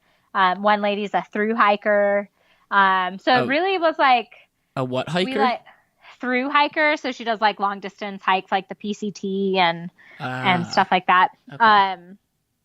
So it was kind of a full range, which was my goal. Like I wanted it to be open to runners of all abilities, like people who may not have even been on a trail run. If you wanted to hike the trails we were on, you could. If you were injured, you could do that. The workshops weren't even specifically around running. They were more about like creative engagement with the land. So that's kind of what the theme took on, as opposed to just running, but that running is like my means of doing that. And then here are like all these conversations that can come from that idea. So it was really cool to like have running be an emphasis of it, but also not, I didn't want it to be like your typical running retreat where you go and you like learn how to foam roll and you have someone do a talk about racing and you have, those are great, but those just weren't what our goal was. And I think what we came up with was this like good pairing between what Lodged Out already is, what I'm interested in, and then also incorporating trail running. Okay, got it. Oh, that sounds awesome. It was super special. I haven't quite done any like write-ups about it yet, because I think I've still just been kind of like mulling on it all. But it was really something special. Yes. Did you feel like different after doing that, whether because you were more of a leader in it or just being a part of that whole group? Like, did you walk away with like some new insights or thoughts about the world or yourself or anything? Yeah. What was cool is that Bobby Lee and I very much were like attendees, not just the people like who put it together. So we were like present in the whole thing. I definitely loved like all the conversations that took place there.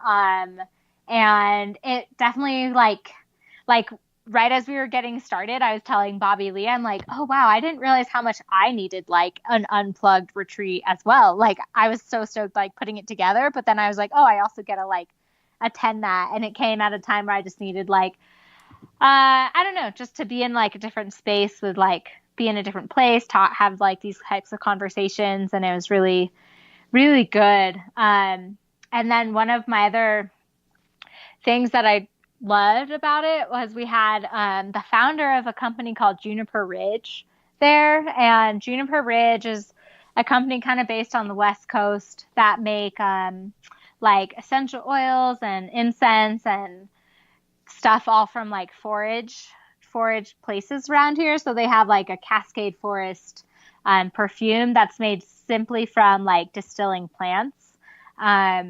And so the founder came, which I was obsessed with because I'm so obsessed with this company. They actually have started selling their stuff at REI and everything now, so it's getting big. But he came and took us on this like nature walk where he had us doing these like breathing exercises to smell the dirt differently and like to smell plants, and he guided us through this whole thing. And then we distilled some plants and had like a spray that we took home that smelled like the place we were at.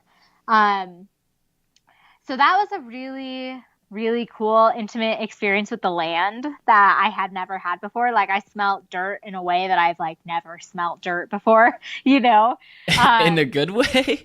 in like the most beautiful, like epic way. And it had just rained. So we're like out in the forest and like digging into the dirt and smelling this like sweetness and like these plants and this aliveness that like, I don't know. I wish I could like describe it better or share it because it was just unlike anything I'd experienced. So thank you to Hall of Juniper Ridge for facilitating that because it was like, it was just, I was like almost in tears because it was just such a cool experience to have with nature. And then there's like obviously the whole science behind like soil and plants and tree bathing and all these things that they show like actually changes our brain to be in nature, but that's like a whole other tangent. Yeah, I mean, well, especially when you're out there without a phone and just totally in the moment, like Yeah. And yeah.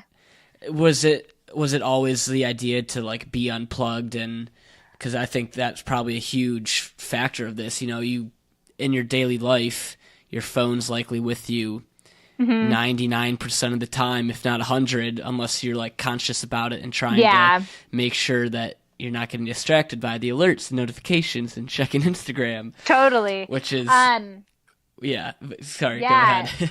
Yeah, no, I was just going to say with Lodged Out, Bobby Lee's brand, that's like the main key factor of all of them is that they are all unplugged. And she even finds like camps to host them at that are all remote enough that they don't even have cell phone service. So it's like your phone is like not even an option, you know? So I like love that. And it also brings you to beautiful places. Like we were out near Leavenworth, Washington for this retreat, but even like more remote. And we were just like at the base of these beautiful mountains near this like river on these trails. And like we had the first snowfall on the peaks while we were there. We had a rainbow, we had rain, we had sun, we had fog. We had like just all the elements. And we were just like in this beautiful place because it's more remote. You know, it's just cool that it like, they go hand in hand, being more remote and being unplugged. It's like the perfect,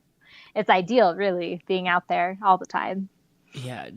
So when you come back from that, do you try to like set up systems or do things in your daily life to kind of be more conscious about having times where you're unplugged or not just like, just focused on notifications and apps and just trying to be more mindful of what's going on around you?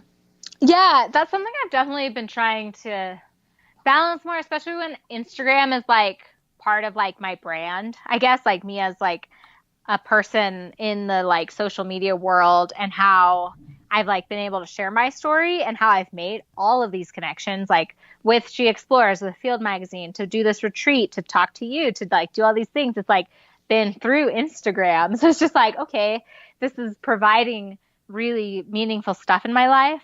Even my first backpacking trip, it was set up initially through Instagram. And so trying to recognize how that balances with not using it too much. And I think stuff like this retreat, stuff like the backpacking trip where you literally like can't use it is good. I think that's even more powerful than, like giving like saying like, okay, it's Thursday, I'm not going to use Instagram today. Or, you know, it's like, it's different when it's not an option. And I try and set up my day to day to have like less, like, I don't know. When I'm like out doing things with people, I don't even think to check it. So to try and have more of those types of moments that I'm not even like thinking about it or don't even have it as an option or, doing more stuff like that.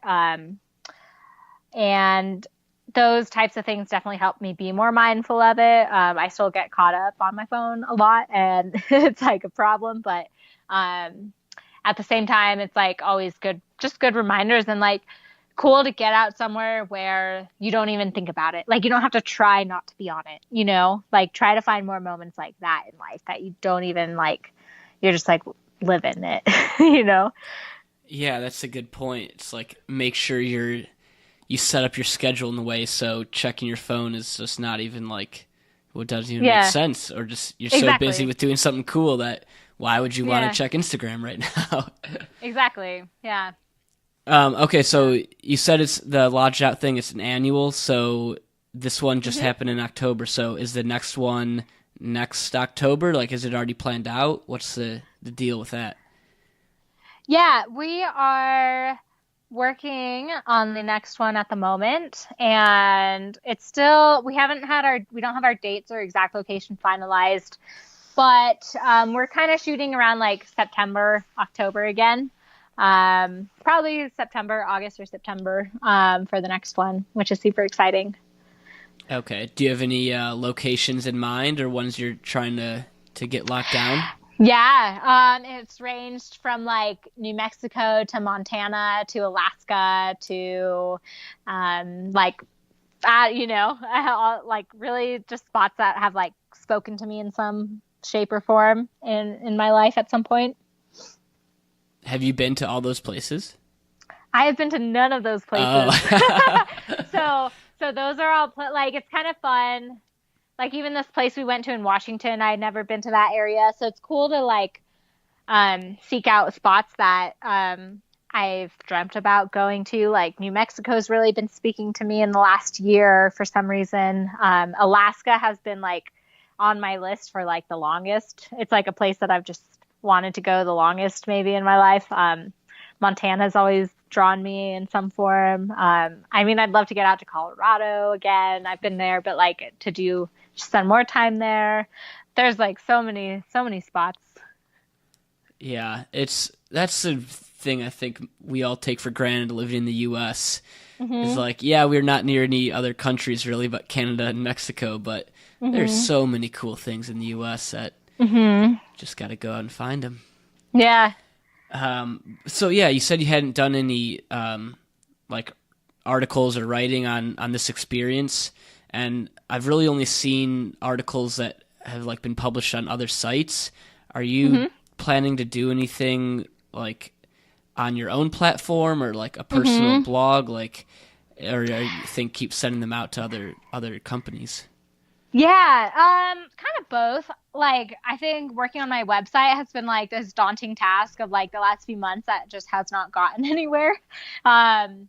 So that's definitely something I'd love to get up and be more of a like portfolio site, because I'd also start to like doing like engagement photo shoots in Mammoth and little like stuff like that locally, but then so have galleries for that, but I also have a blog that shares like all of these different stories I do, but then also just have like my own platform for it. But then also link to like all of my press and like podcasts like this and, you know, things I'm doing, and just kind of have a place for everything. I'm working on that. It's hard, but getting that together, and so that's ideal. And then while that's still in process, so I'm definitely going to do like a write-up, possibly for Field Mag, possibly with one of the sponsors, and try and like just share a little bit more about it, because there's so many beautiful components to it and so many beautiful photos from it. So I'd love to get a little more about it out there. Yeah, I will keep my eye out for that, because I want to see some pictures from that. And yeah, based on the other articles, I imagine it will be good as well. So look forward to reading that. Appreciate it. Thank you. All right, so we're coming up kind of on our set time. So one or two more questions, and then we can wrap up.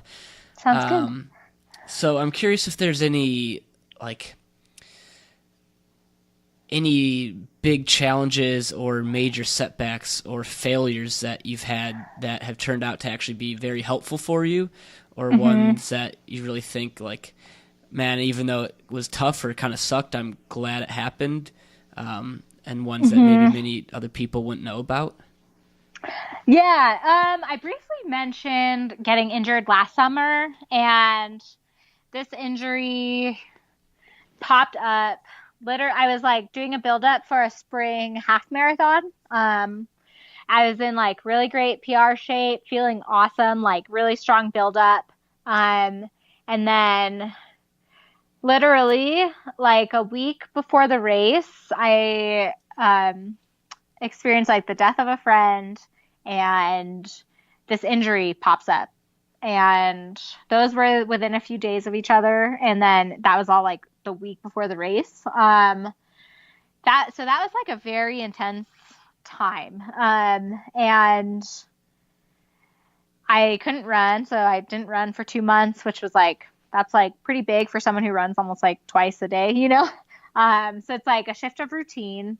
It was like a grief period of the friend, but then also of like, I learned that there are like big moments of grief where when you like lose someone you love. And then there's also, like small moments of grief, like grieving this race that I was like talking about for months, you know, or like grieving, this experience and grief, you know, there's like minor things that we still have to like let go of in life.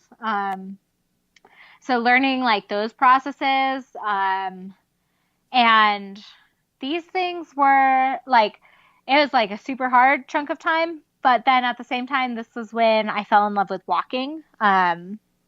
And I talked about how profound that ended up being with like the backpacking trip, and even still in my life, like that's been really, really powerful. It pushed me to do like this like deeper writing exercises and these reflections that I've carried on. And I like met some people in that time of my life that are really, really like profound people in my life. So just recognizing that like everything is getting us where we need to go. And that was like a very hard chunk of time, but one of the most profound, you know, it's like we were talking about, the hard things are usually good for us. So that was definitely one of the like more recent ones. That was definitely a challenge. How soon in that did you start walking? Because I imagine going through something that difficult and not having the outlet of running that you've probably depended on for so long, like did you have periods of time where like you just felt like your mind was stuck in like a negative loop and just kind of feeding off that negativity, or like did you start walking right away, or like how did you kind of get through the more difficult days of that? So right after the race, that didn't happen. I had planned,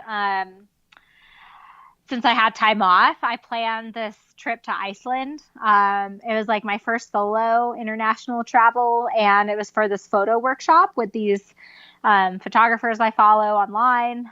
Also something that came about from Instagram. But so I still had that trip planned. So I was like, well, I'm still going. Like it's not like the same like reward after a race, but I still have like time off. And I'm not running, and this is like a place I've dreamt about for so long, and I was so excited to go.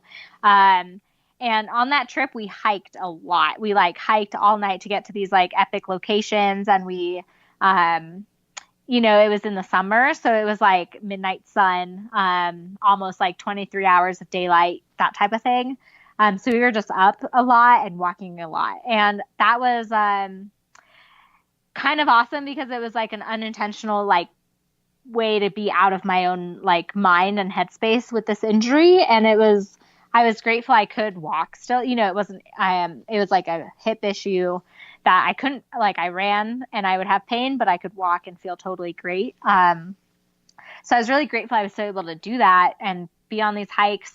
So that was definitely, I think, what like really spurred it on. I definitely like still had moments of, days that were like hard, and I was like, well, what do I do? And like you know, it's a whole change of routine. But when I was like back home, and then I also in that chunk of time had a family vacation to Australia, and so it was kind of awesome to have these things that were very much outside of my routine anyways. I think that was like really helpful, and in Australia we walked a lot. So I think having those two trips showed me just like that it feel like it's just like I like learned that pace differently, without even comparing it to running, which I think was a crucial component. So then I came back. It was like not long after the Australia trip that I was like back in Mammoth and kind of like hiking a bit more, and then went on that backpacking trip, and all those things kind of came together. Jeez, what a man. That's tough. But Yeah, totally tough, but like I don't, lessons, always lessons, and stronger for it. Like I came back this last January and PR'd in the half marathon by 5 minutes. whoa. And yeah, so I think it's a good reminder that sometimes your body just needs to rest. That comes back to like, I think maybe like just my whole nervous system even needed to calm down and not run. So, just recognizing that like sometimes longer rest can actually be like more powerful for our body and we can come back stronger. That was a really cool lesson too. Do you have periods of rest then when you're out there, like during the different seasons? Because you said right now you've got a big snowstorm coming in. Yeah. Are you going to be able to go out and run tonight or tomorrow? Like, how do the seasons kind of change your training and just your overall mindset? Yeah, I love the seasons. I grew up in Southern California and didn't really have them, and I like came up here and I like love the fall colors. I love the seasons, and I've actually written a lot about like how our bodies, like how at least I connect with like the seasons of the earth. And we still train. I just had some time off in October after Chicago, so that was like kind of my rest, and now I'm building up again. Like you said though, with the snow, that makes it a little more difficult. But luckily in Mammoth, we live 40 minutes away from a town called Bishop, which is just south of us, and it's also like 5,000 feet lower in elevation. So they get significantly less snow, and it's only like a 40 minute drive. So that's also where having like a coach and a team van is really great because we'll drive down a lot for practice. And then second runs will either be like on a treadmill or even just like 15 minutes outside of town is a little lower and more in the high desert. So while that still gets snow, sometimes it's like more runnable than what town has. So it's just kind of fun to like, you like are at the mercy of nature a little bit. Like today, we just had an easy run, but my coach said we weren't going to drive down because it was too windy on the highway. So he just said, like, run on your own this morning, like on the treadmill or outside or wherever you feel like going. So some people drove down on their own. Some people went on the treadmill. So it's just kind of cool, like a reminder that like nature is like all controlling in a way. And, we still like can do what we can do. And it's like, it's good synergy. Do you have time to explain like one or two examples of kind of how the seasons and the connection you have with that? Yeah. I think it's like this summer was awesome because I was like working a lot and I had all these double runs and but we had like so much daylight. So there's just like different energy to the summer of like doing more. I feel like so I was doing these big trail runs and just like was outside all the time with the summer, it felt like. And then as the fall comes, I love like I think there's just so much energy when the seasons are shifting and like you just see things like happen more dramatically. Like when the trees are shifting, it's like that's like what's always like things are always changing that much, but you just don't always see it all the time. And I feel like that's kind of what's happening in our bodies. Like there's always things shifting, but it's always pretty like gradual until we have like big moments of like bigger shift that we notice. And I think being in connection with the seasons just makes a lot of sense because there's kind of the natural like ebb and flow in the year. Like getting into winter now, we're like inside a little more and things like just naturally slow down. Like you can't like rush anywhere in the winter, you just have to like drive slow and you just notice things differently. And I just love the shift, there's a different like calmness that comes with that. And yeah, I don't know. It's just cool to reflect on how our bodies also need the period of like rest and growth. Just like when spring comes and there's like this like refreshing, like the wildflowers are coming up in the summer and there's kind of this like blooming feeling of like, okay, I can like go out and like do these things. And sometimes you just need to come back and like settle in. And it's cool when it can line up with the year, like the seasons. Yeah, that's deep.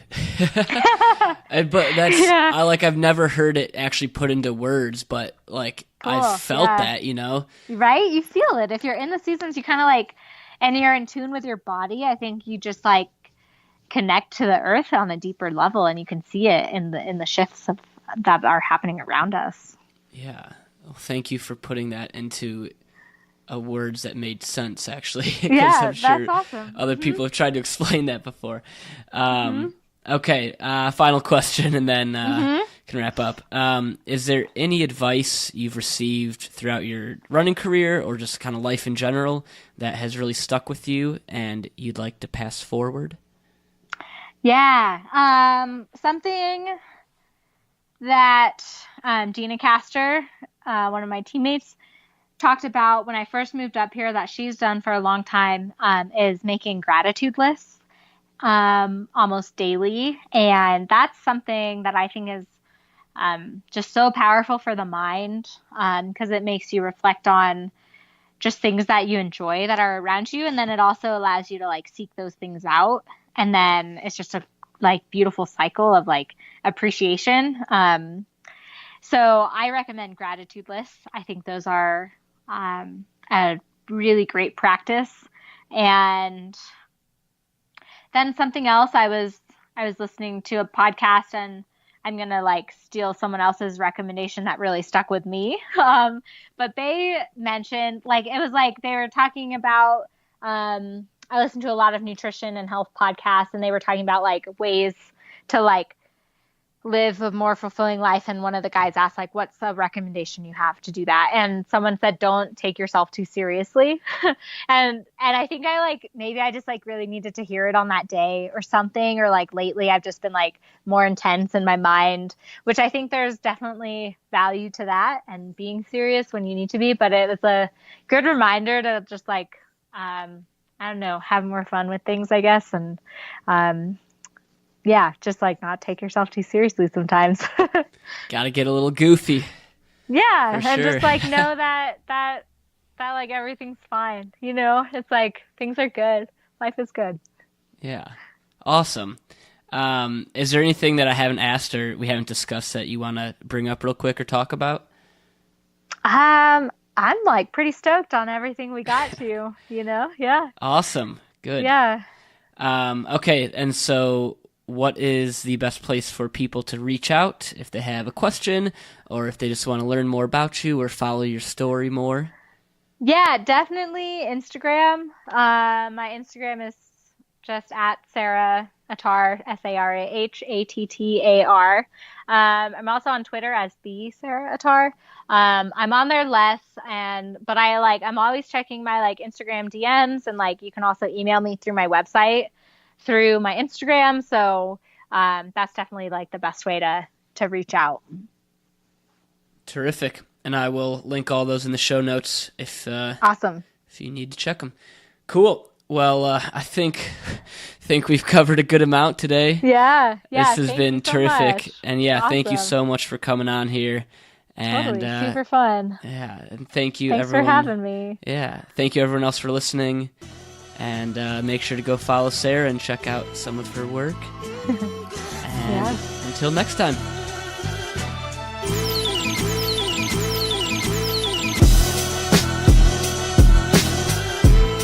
Hey everyone, Lee here again real quick with the question of the episode, which is, what activity gives you a sense of connection to something greater than yourself?